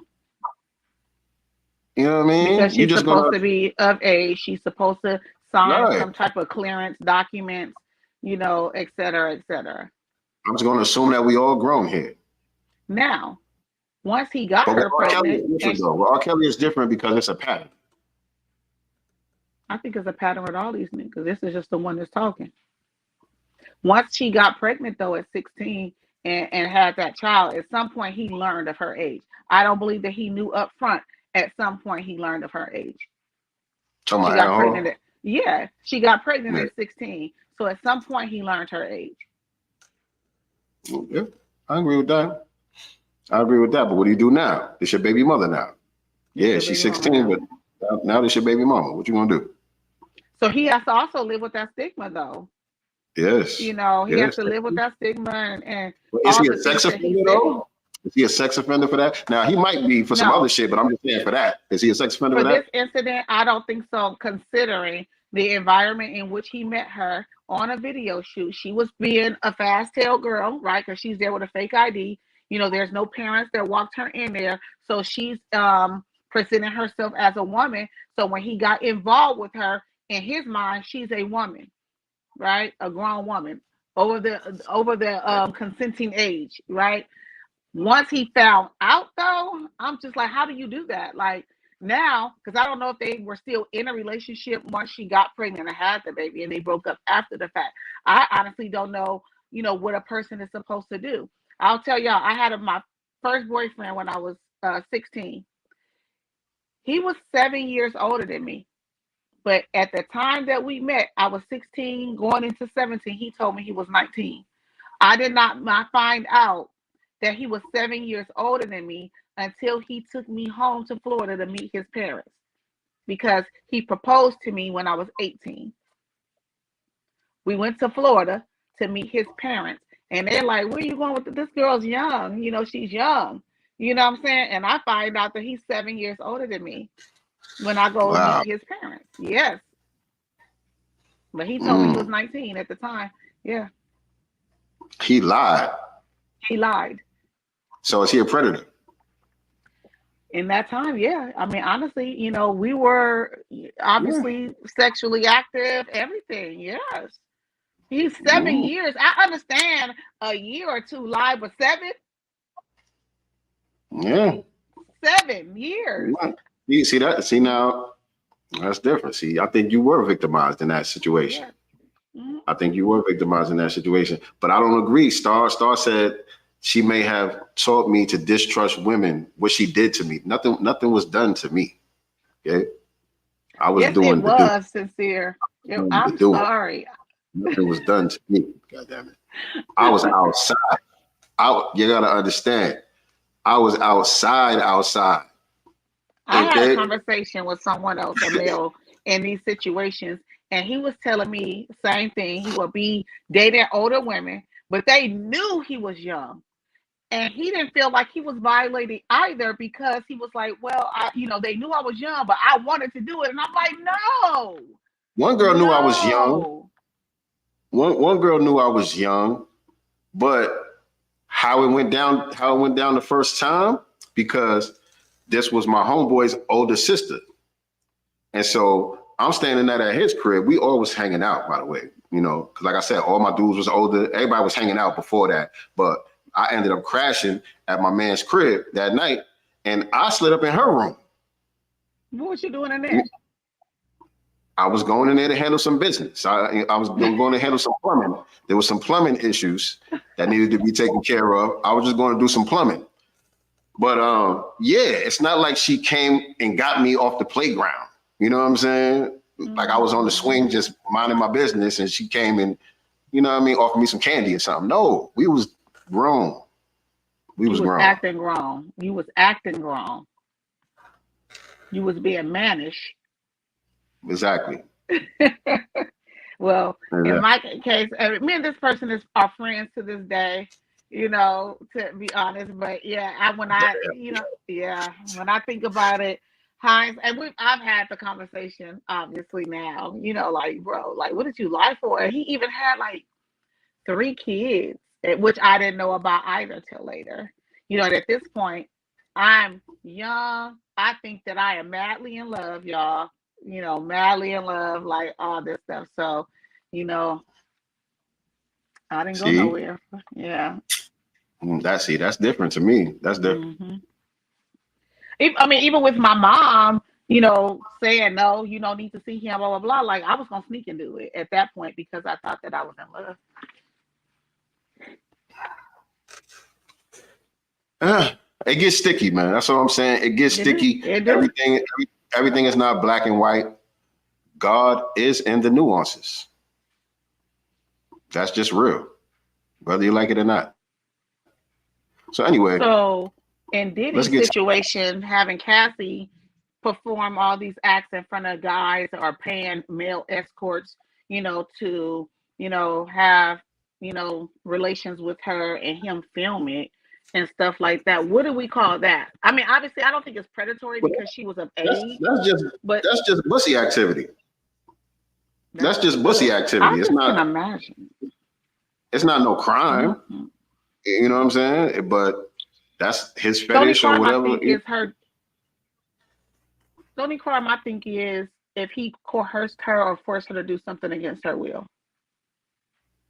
Yeah, but she was with it. That's where it becomes criminal in my mind, you know. Whatever she felt like she was getting in exchange was worth it to her at the time. But she said that he was filling her up with those drugs. Huh?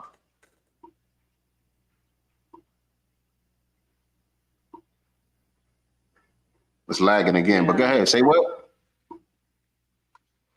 I said, but she said that he was filling her up with those drugs. So maybe What do she you mean? didn't, you know, when What do she you mean got he was filling her up filled with with the, when those. y'all say he was filling her up with the drugs? Was she tied to a chair and he was shooting something in her veins or something, or was she getting high with everybody else? I don't know. She I'm wasn't going no by kid. what we read. She wasn't no kid. 19 is kind of a kid. She was 19. Yeah, 19 is kind of a kid to me. And Diddy was in his 30s, so. I didn't know she was 19, but yeah. Mm-hmm. When they got involved, first started dating, she was 19. Shout out to the people sharing their stories in the chat. I appreciate y'all being transparent. Some kid said I was 18, he was 26. He asked my mom if he could marry me, and we move in 2 weeks to Philly from Connecticut. He didn't ask me first. I was completely blindsided. So your mom said yes? Oh wow. Your mom gave you away to this dude? Okay. That's kind of crazy. But it's crazy. It does seem crazy. He did ask, but she was 18. So she was legally an adult. She was 18. She was 18. She was legally an adult. Now, is it still creepy to me in a way? Yes, because it's like, dude, what you got in common with an 18-year-old? You damn near 30, you know? Yeah, okay. But I'm still saying, what's up with that mom, though? What's up with your mamos? Yeah. That's my question. Because 18, you might be legal, but to the parent, you still my child. You know what I'm saying? Mm-hmm.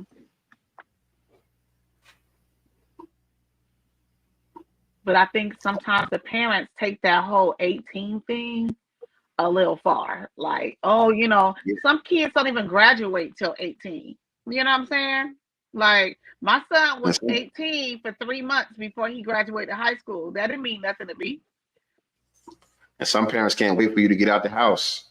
I'm not one of those parents, oh, you 18, you got to get out. I don't believe in that. I don't subscribe to that at all. Yeah. Unfortunately, some of these parents, they can't wait to get your ass out the house. Right. Or they tired of having to feed you and take care of you. So now here come this man. They're like, yeah, take her. I don't know. I ain't with none of that, though. That's all weird to me. I'm not with that. That's weird. That's weird. But let's get into this Joe Biden thing, man. We're gonna talk about our family out there in Chicago too. But Joe Biden, where's that story at? Biden. Where's that story at? Peace, God. What's up? Where'd you get it from? No, it's not. Use your water bottle. Where is it? Which one? Yo, you know what though? I did want to talk about this. I see it. I got the story, but I did want to talk about Lenny Kravitz though. Oh yeah, I thought that was interesting. So Lenny Kravitz, before we get into the main topic, Lenny Kravitz says, I have not been invited to a BET thing while expressing his frustration with not being recognized by Black media. Right? Singer-songwriter Lenny Kravitz says he's underappreciated by the Black entertainment industry. During a recent cover interview, the rock star spoke about being snubbed by Black media outlets over the years, despite his stellar contributions to the culture. Reportedly, Lenny Kravitz's real name, Leonard Albert Kravitz, 59, stated during the interview, to this day, I have not been invited to a BET thing or a Source Awards thing. Adding, and it's like, here's a Black artist who has reintroduced many Black art forms, who has broken down barriers, just like those that came before me broke down, that is positive, and they don't have anything to say about it. The flyaway artist made the remark while discussing how he's overlooked as a groundbreaker in the music industry. In case you're unfamiliar with his work, Kravitz first rose to stardom and made a name for himself with his intriguingly different blend of rock, funk, reggae, hard rock, soul, and R&B. In the late 90s and early 2000s, the musician had multiple hits chart the Billboard Hot 100, including the singles It ain't over till it's over. And again, while he's generally considered among notable list of rock artists, Kravitz has also collaborated with a few bigwigs in the hip hop world. The musician linked up with the rap legend Jay-Z for multiple songs, releasing the popular Guns N' Roses track in 2002, which was featured on the New York Natives' Blueprint 2. In 2004, the pair connected again to make music magic for Kravitz's song Storm.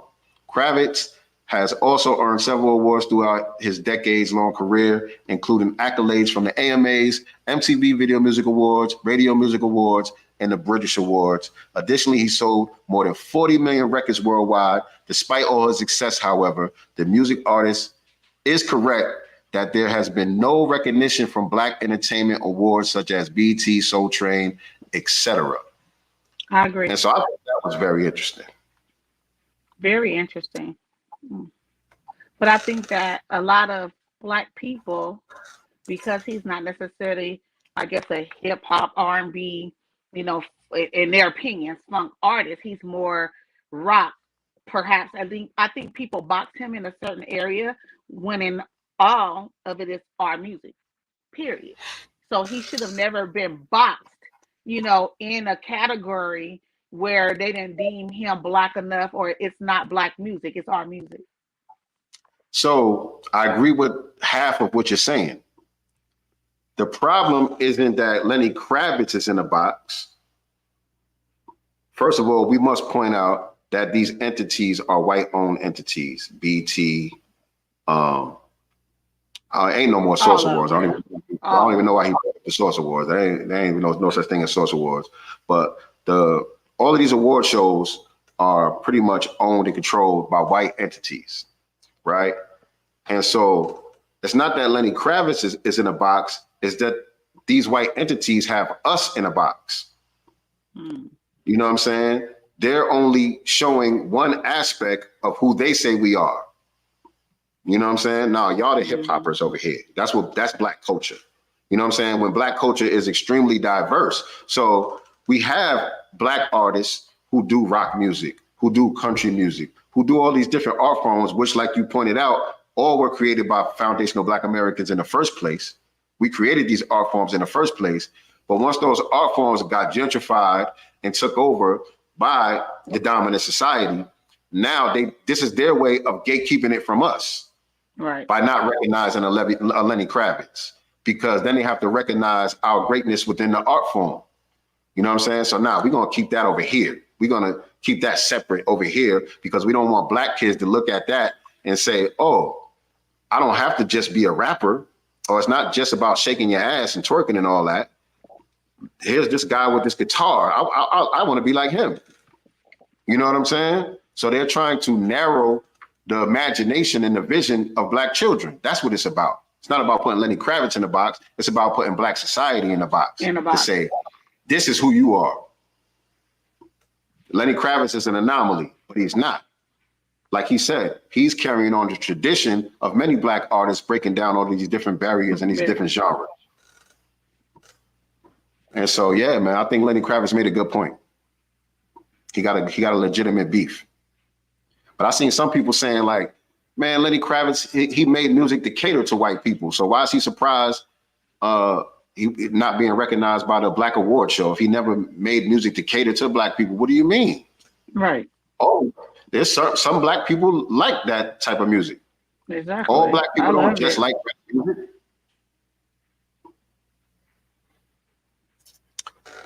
But anyway, I just wanted to throw that one out there real quick before we do this right here. The main topic, family, that we're talking about today is the Democrats. Do the Democrats have do they have a plan B for Joe Biden in 2024? I don't think so. I think they think that we're bluffing. I think the Democrats think that we're bluffing. I don't think that they believe that we'll stay at home and sit it out. I think that they feel like they have these other groups that will be loyal to them because they're throwing them a bone, which history has shown that they will not, be a loyal base for them as we have been. but I think that they're also willing to gamble it, at the same time, because they are just as anti-black as the Republicans, Independents, Green parties, and all the rest of them. Like at the end of the day, but I think they think we're bluffing. I agree with everything. I agree with everything you said. But this is from Yahoo News, family. The Democratic Party has no plan B if President Joe Biden decided for any reason to halt his 2024 re-election campaign, and a sudden need to replace him as its standard bearer would spark a messy intra-party battle. A messy intra-party battle. Despite weak poll numbers and questions, including from some Democrats about his age, Biden has stuck to his plan to seek a second term after clearing the field of serious Democratic primary challengers when he announced in April that he was running again. Even if more Democratic candidates were to jump in now, the path forward would be unclear, as deadlines to get on the primary ballot in critical states such as Nevada, South Carolina, and Georgia have already passed. So they got all of their eggs in one basket, and that's Joe Biden. And also, like we were saying, Black people are letting it be known all across the country that we are not the Democrats. So we was talking, me and you've been talking about this nicely, like, are we there yet? Are we there yet as a people? Right. And I think we starting to see some signs, man. I think the trajectory is going our way, especially out in Chicago. So let me pull up this video from the sister down there in Chicago. This was what, last week? This past weekend? This was last week. Mm-hmm. And so check this out. I know some of y'all might have seen it, but for those of y'all who haven't, shout out to this sister right here. She came through with the come through. This morning, I heard Mayor Brandon Johnson say that the sentiment in the Black community is waning. A lie. The sentiment is not waning. We are not okay with you taking our resources and giving them to people who don't live here. As Mark stated before, you are preparing housing for them. One of the reasons that the city of Chicago was able to close 50 schools was because of the Black Flight. And the reason we had a Black Flight was because there is no affordable housing in this city. It is because the city of Chicago shut down the voucher system so that Blacks who needed to get affordable housing could not. So they had no choice but to flee to other states. But now you found money for the migrants. That's right. We're calling foul. And then another thing you said was that the faith-based leaders were helping to bring around the sentiment. This is my part right here. We haven't paid attention to faith-based leaders since Dr. Martin Luther King. Damn, I wish I had my clappers on deck.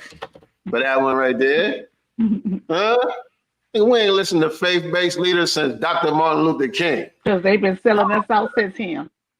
How out of touch are y'all? Right. Y'all still going down to the clergy to try to mislead the people. How out of touch are y'all? Go ahead, sis. Auntie. And guess what? We're not listening to them now. We understand that they are bought and paid for. We understand that you control the narrative that they are trying to speak about. Who she been listening to? Who she been listening to? Sound like she tapped in with new Black media. Huh? Let me just say this to you. We're not listening to them the same way we're not listening to you. What you're doing is not okay. And let me just say this other thing. Emerson Park is still closed. And our mayor has decided that because we didn't support migrants coming to our park, we just ain't gonna have a park. I call foul, Mayor.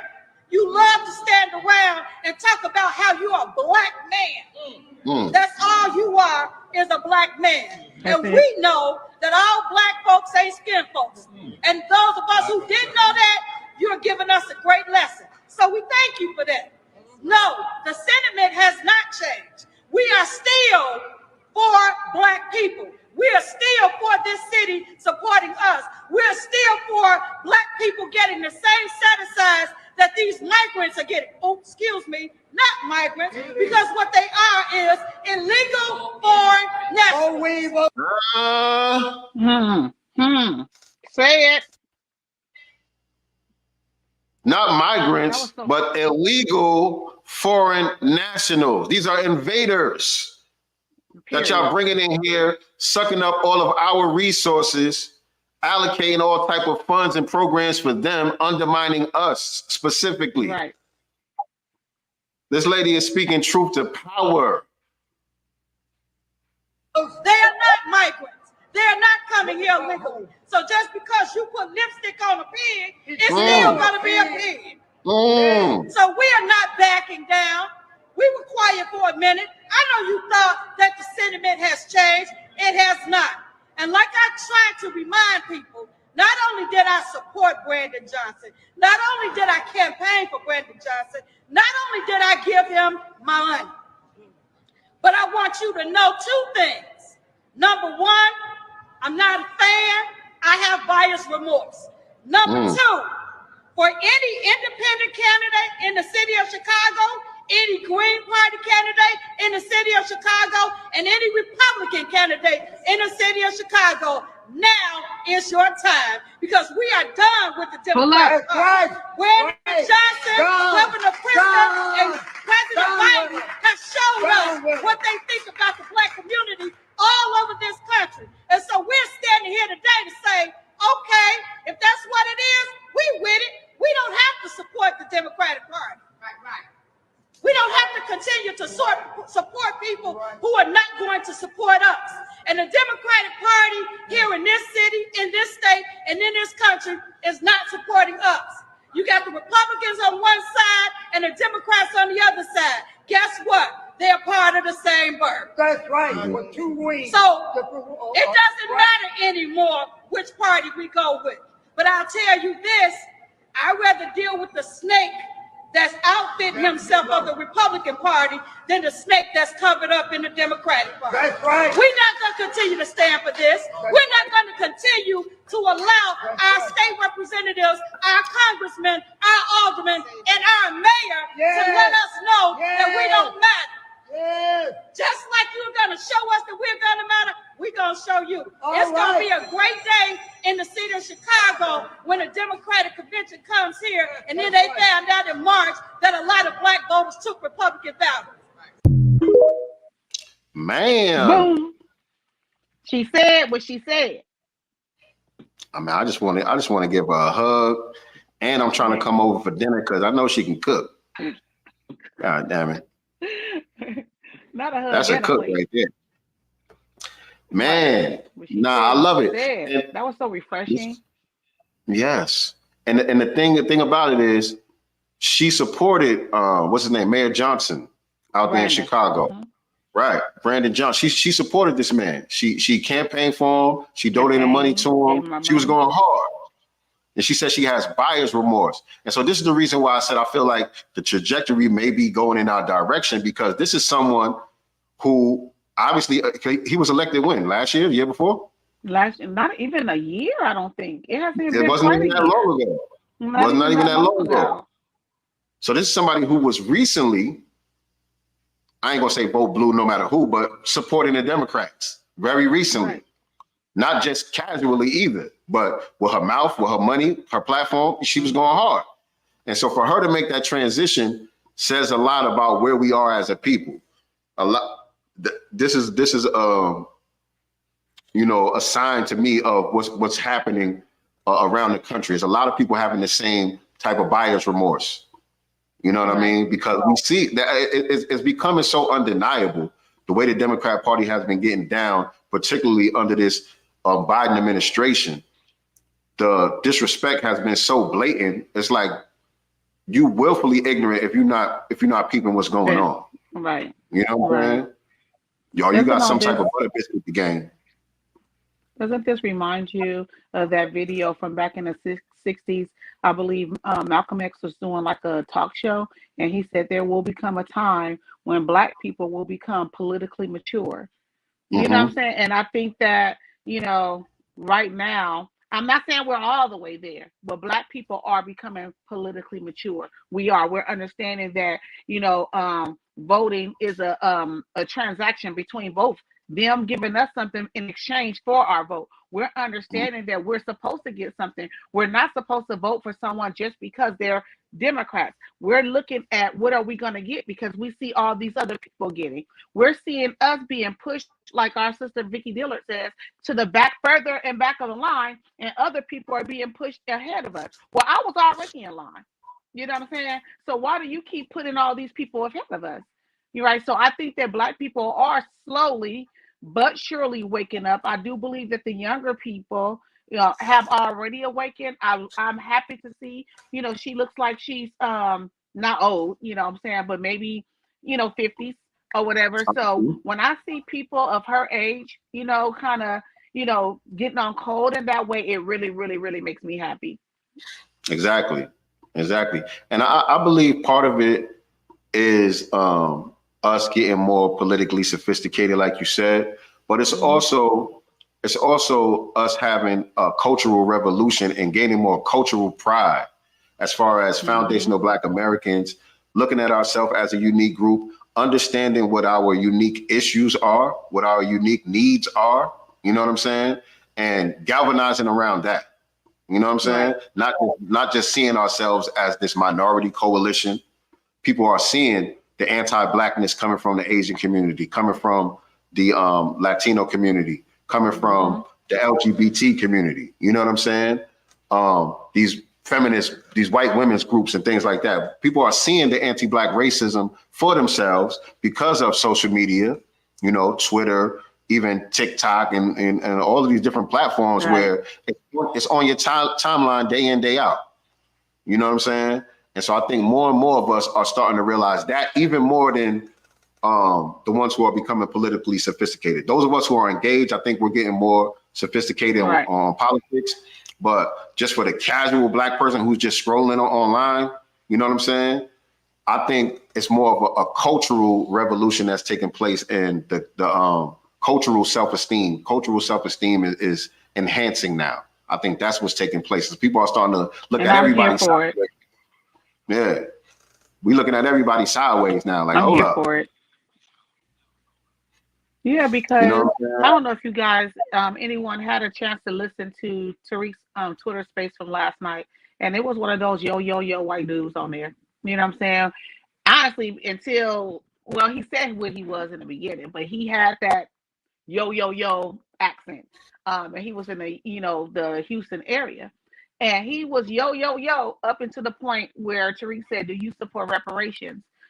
Specifically for foundational Black Americans, and that's when it all changed. So these people are always going to reveal themselves anytime we as foundational Black Americans talk about getting something specifically for us. If these people feel like they're going to get, be beneath us in any kind of way, which, we're not asking anyone to be beneath us. We're just saying, give us what's owed, but nobody, even the yo white man, wants to see us with anything. And speaking of reparations, did y'all see, hold on, let's follow the link. Down in Florida, Senator proposes banning, Republican senator proposes banning reparations for descendants of slaves. Dozens of cities across the country and the state of California are now working to provide reparations to their Black residents. That's not really a true statement right there. It's not really a true statement. Dozens of cities across the country and the state of California are now working to provide reparations to their Black residents. Not really. No. What they're doing is they're trying to figure out a way around it. That's what they're doing actively, trying to figure out a way to pump fake us some way, but it's not working. But anyway, Senator Blaise Ingoglia. Now, mind you, this is an immigrant. Can't even say his name. This is an immigrant here. I don't know where he's from, but his name is Blaise Ingoglia. wants to end the debate in Florida over whether reparations should be paid to descendants of slaves by banning it in the state constitution. On Monday, he filed a resolution, SJR 582, that will replace a question on a 2024 ballot asking voters to approve a constitutional amendment prohibiting any government in Florida from paying reparations to certain individuals.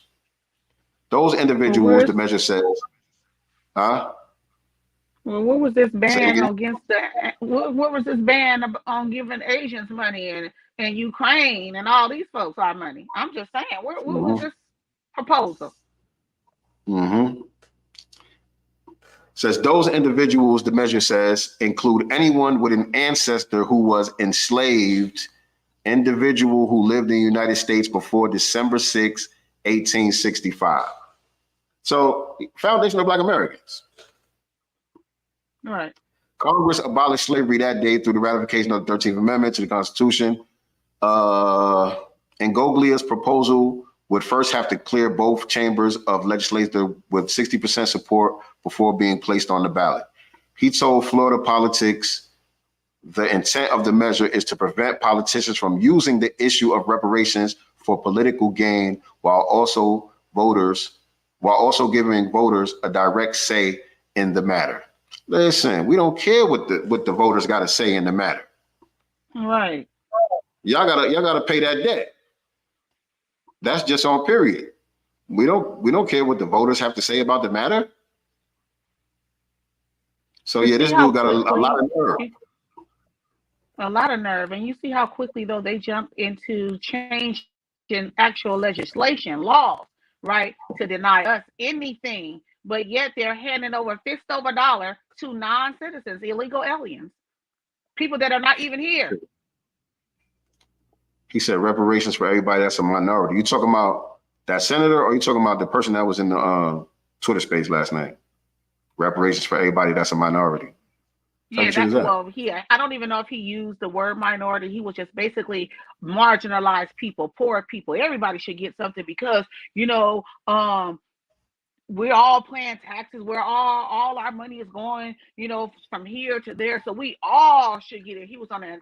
Tariq was like, no. I didn't ask about everybody. I said specifically for Foundation of Black Americans, and that's where he was stuck. He could not, you know, open up his mouth and be okay with us getting anything. And this was one of those yo white people, Michael Rappaport. Specifically and exclusively. Y'all gonna have to pay that debt.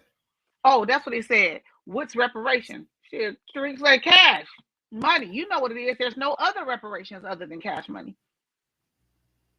You know what it is. So, who you voting for? Oh shit, where'd you go? Damn. Nicely has been abducted. Who y'all voting for anyway? Who y'all voting for in the upcoming elections? Y'all still voting blue no matter who?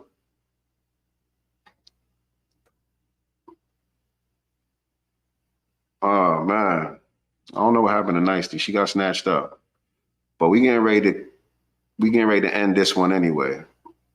We coming toward the end for this one anyway. I'm just trying to see, was there anything else that I wanted to bring y'all attention before we get out of here?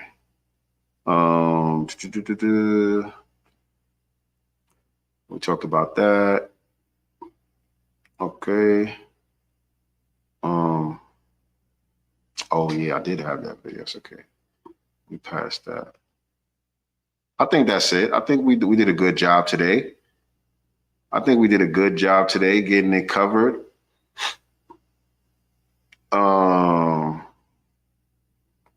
So yeah, man, we'll be back next week. Actually, we'll be here on Wednesday for another episode of the Black Business Showcase. I think Nicely phone might have died or something. She should have been back on here by now. But yeah, we'll be back on here on Wednesday for another edition of the Black Business Showcase. Got a young lady named Alice. She's actually from around my way. She's a salon owner, and she's going to be coming on this Wednesday to give us the game about running a successful high-end salon, might I add. You know what I mean? She's doing her thing. So shout out to her. Can't wait to chop it up with her. Here go Nicety right here.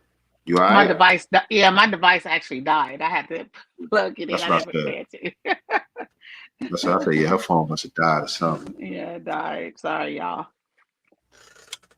I'm penciling in my name. Oh, Nicety says, Star says she penciling in her own name when she go down to the ballot. Right. At this point. All right, man. I just hope, like I said earlier, I hope there's more people like the sister down there in Chicago. Did we know her name? Who? That sister down there in Chicago? Oh, no. I don't know her name. Well, shout out to her. Definitely proud of her and the whole family down there in Chicago, man. They're not having it, man. They are And not it's so having refreshing. it. And so I guess there's not a lot of melanated immigrants in Chicago, is there? It seemed like Chicago, I think it seemed like Chicago is a city, the black population there is mostly foundational Black American, because we don't see the same energy, unfortunately, coming out of New York City that we see coming out of Chicago. And there's basically the same issues are taking place. They run in the same play. They run in the same play with these illegal foreign nationals. Same thing that's going on in Chicago is going on in New York, but we don't see the organization and the galvanization of the Black people in New York. At least I haven't seen it the way that we've been seeing it coming out of Chicago. And I attribute that to it being mostly foundational Black Americans who are able to get on code with each other out there in Chicago, whereas in New York City, it's so much immigrants. That's the reason why nobody's on code with each other. Everybody's just worried about their own self. Like that's not my problem. That's not my problem, Papi. I'm Dominican. Right. I know Black. I know That's Black. not my problem, Papi. I'm Dominican. And so a lot of these melanated tethers, I ain't gonna just put it on the whole immigrant population, but a lot of these melanated tethers, they have more of a camaraderie with these illegal foreign nationals than they do with us. So that's why we don't see them standing up in New York the way we see them standing up in Chicago like that, from my vantage point. Yeah. But I was getting ready to close out though. So any announcements got to make before we get out of here? I don't have any announcements.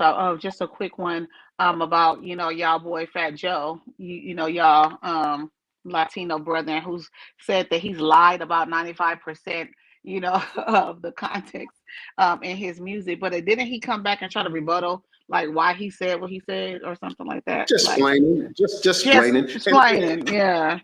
And here's the thing. I'm not going to play it because it was on, I think, CNN or something. It was Fat Joe, Gayle King, Charles Barkley.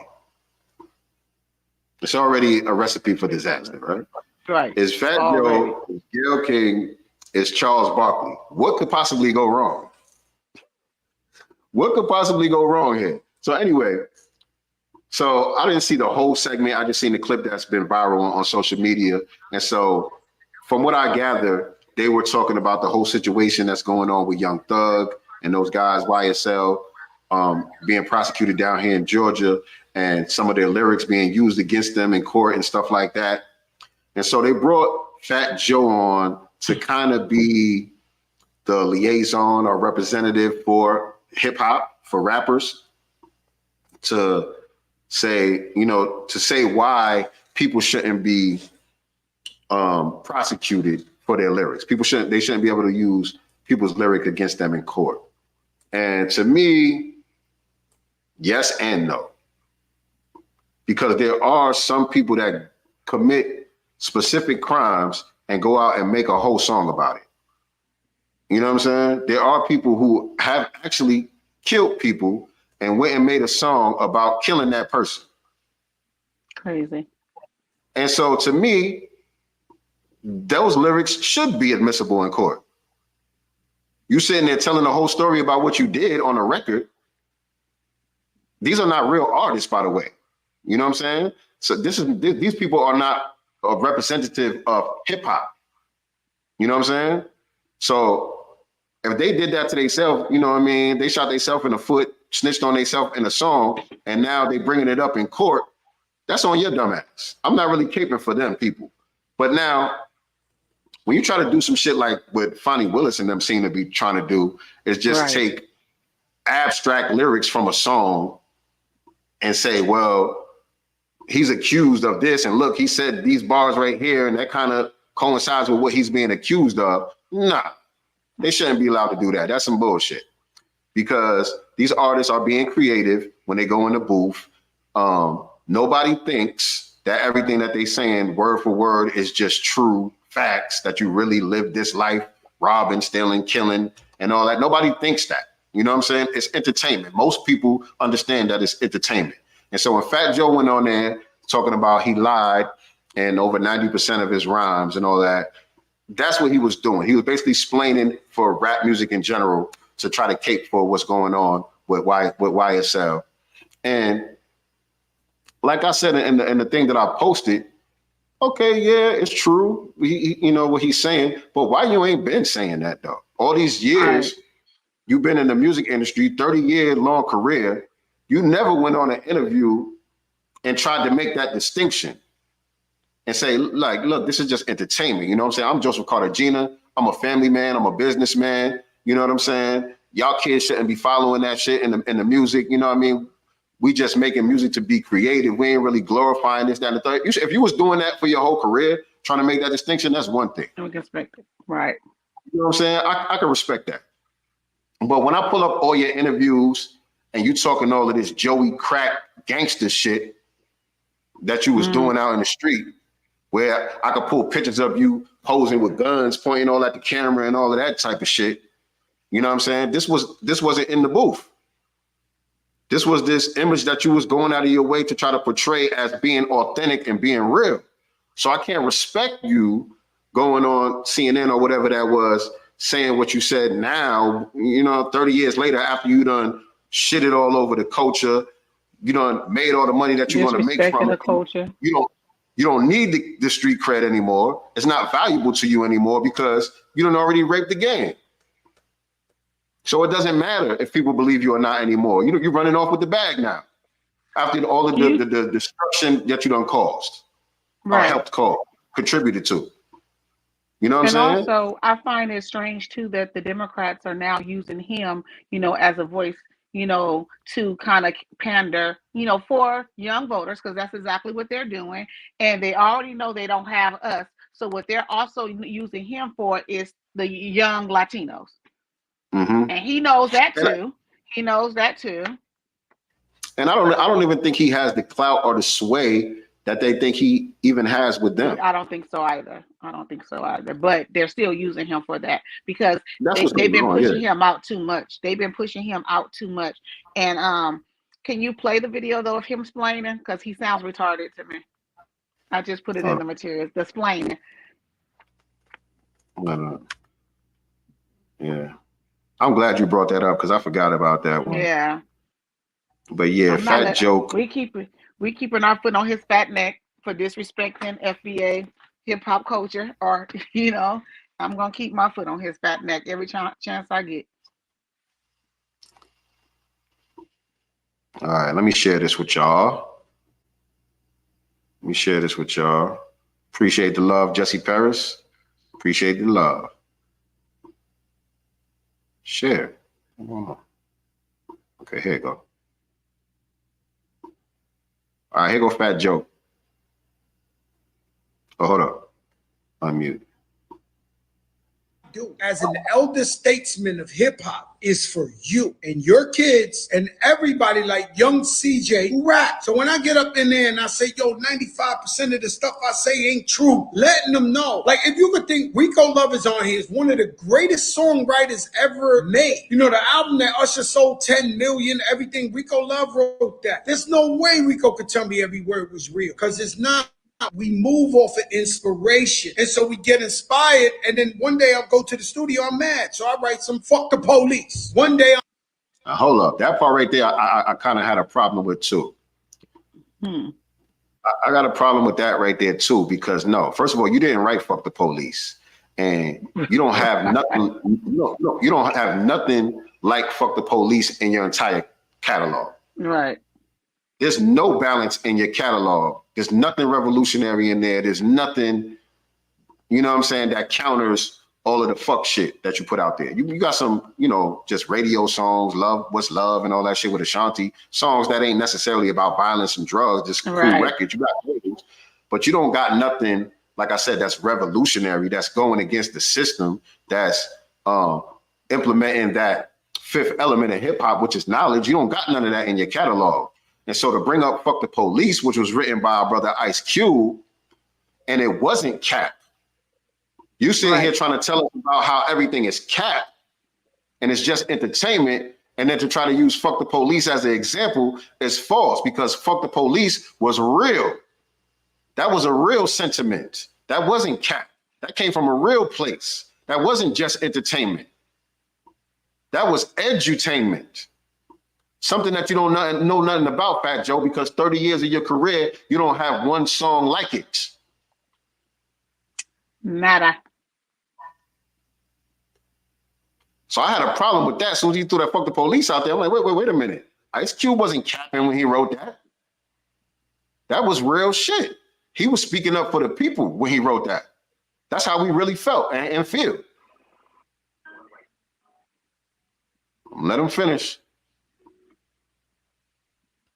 I'm happy with the family. I go in the studio and I write about love and peace and tranquility. And then I write some gangster shit. You know, what I'm explaining to you, putting myself on CNN. Somebody in the comments said, what songs this man made about love, peace, and tranquility? Right. Oh, shit. Fact. On the hot seat for hip hop culture and hip hop music. And I had to say 95% of what I say is a lie so that they could understand that. He said, when I go on CNN and put myself on the hot seat for hip hop culture, listen, Fat Joe, you can't speak for us, brother. I don't care how long you've been in, I don't care how long you've been in the rap industry. You cannot speak for us. You are not qualified to speak for us, to act as our representatives. CNN can give you a platform, but they cannot give you credibility. And it's disrespectful to speak for another cultural group. We shouldn't speak for them as they shouldn't speak for. I don't care how many homies, you know what I'm saying, that you have that look like us. You don't speak for us. You let me go get someone that's qualified to speak for the culture. I can't speak to that because I'm not Black. That's the respectful thing to do. Yeah, if you want to do that, and you act like you're doing something, even if you were doing it the right way, you act like it's something new. Ice Cube was doing that in the early 90s. We could pull up Ice Cube interviews in the early 90s where he was defending hip hop. You know what I'm saying? For real, for real. And so Ice Cube's still here. Ice Cube's still doing this thing. If you wanted to bring somebody on to represent hip hop and talk about what's going on with YSL, lyrics being used against them and all that, call Ice Cube. Right. Call Ice Cube to come up there and speak. What y'all keep calling Fat Joe for? And when did Kale King get her black card back? Oh, you hear me? Do what? I don't even know though. They're not trying to get they're not trying to get a black card back though, because you're not even talking to a Black person. So this is another form of erasure to me. Right. And also what you said is true. They're not trying to get a black card, and because even when they try to sound like they're speaking about Black issues, all they're really talking about is Black celebrities. That's it. That's all they're really talking about is their peers and the shit that they got to go through. You know what I'm saying? Because compared to their white counterparts, they're still marginalized. You know what I'm saying? So they'll speak about it, a lot of them from that perspective, but they're not speaking to the real concerns of the masses of Black people, not at all. And that even goes for some of the ones that I like a little bit, even like the Dave Chappelle's and people like that. When I hear them speak and I listen carefully, they're not speaking about the masses of Black people. They're only speaking for the Black celebrity class. Was he done? Or did I cut him off? Okay. He was babbling, you know, but I just wanted to hear, since we brought it up, just wanted to hear him explain yet again, and just point out the fact that all of a sudden, after 30 years, they're rolling him out on all these platforms suddenly. He's giving Bill Clinton shoes. It's just, I hope everybody's paying attention is all I'm saying. And so listen, man, like I said, we getting ready to get up out of here, man. I appreciate y'all tapping in with us this week once again on Sincere Love the Godcast. I'm going to drop this link inside the comments. Once again, I want y'all to take advantage of our Cyber Week sale that we have extended until tomorrow at midnight. You can pre-order our new book, Seven the Super Heru Volume 2, Seven's Big Chop. It's about Seven getting his first haircut. Real dope story that we put together for that. And also it's going to come with a free activity book. Now the activity book, you're going to get to learn a lot about the master teachers. You're going to get to learn supreme mathematics from the 5% lessons. You're going to get to learn things about history and culture and all of that stuff. And it's going to be done in a fun way. Crossword puzzles, word searches, connect the dots, coloring books, all of this different stuff to keep your children occupied instead of just being on the device all the time. You know what I'm saying? I know you get tired of looking at them. They on the phone, they on the tablet. You want them to do something else constructive.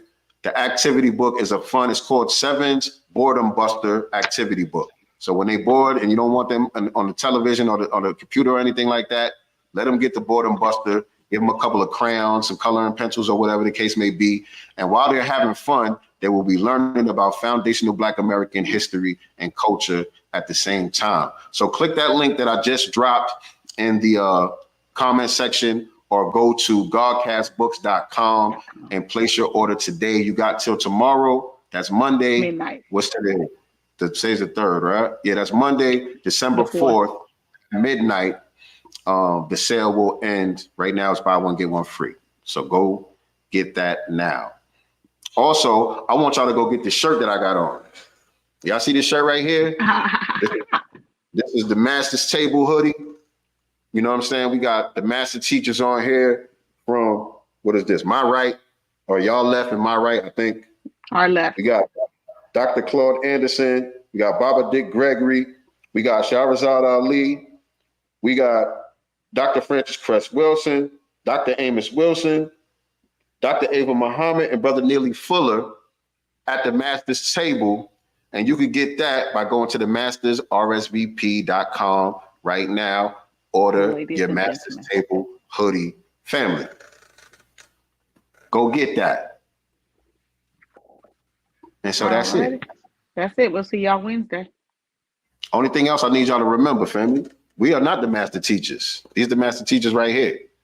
We are only the master students and the signal boosters for the voices of the new Black media. With that being said, see y'all in a couple of days. Peace and Black love. Yeah, like that. Let's see what's in the God's mind. Listen.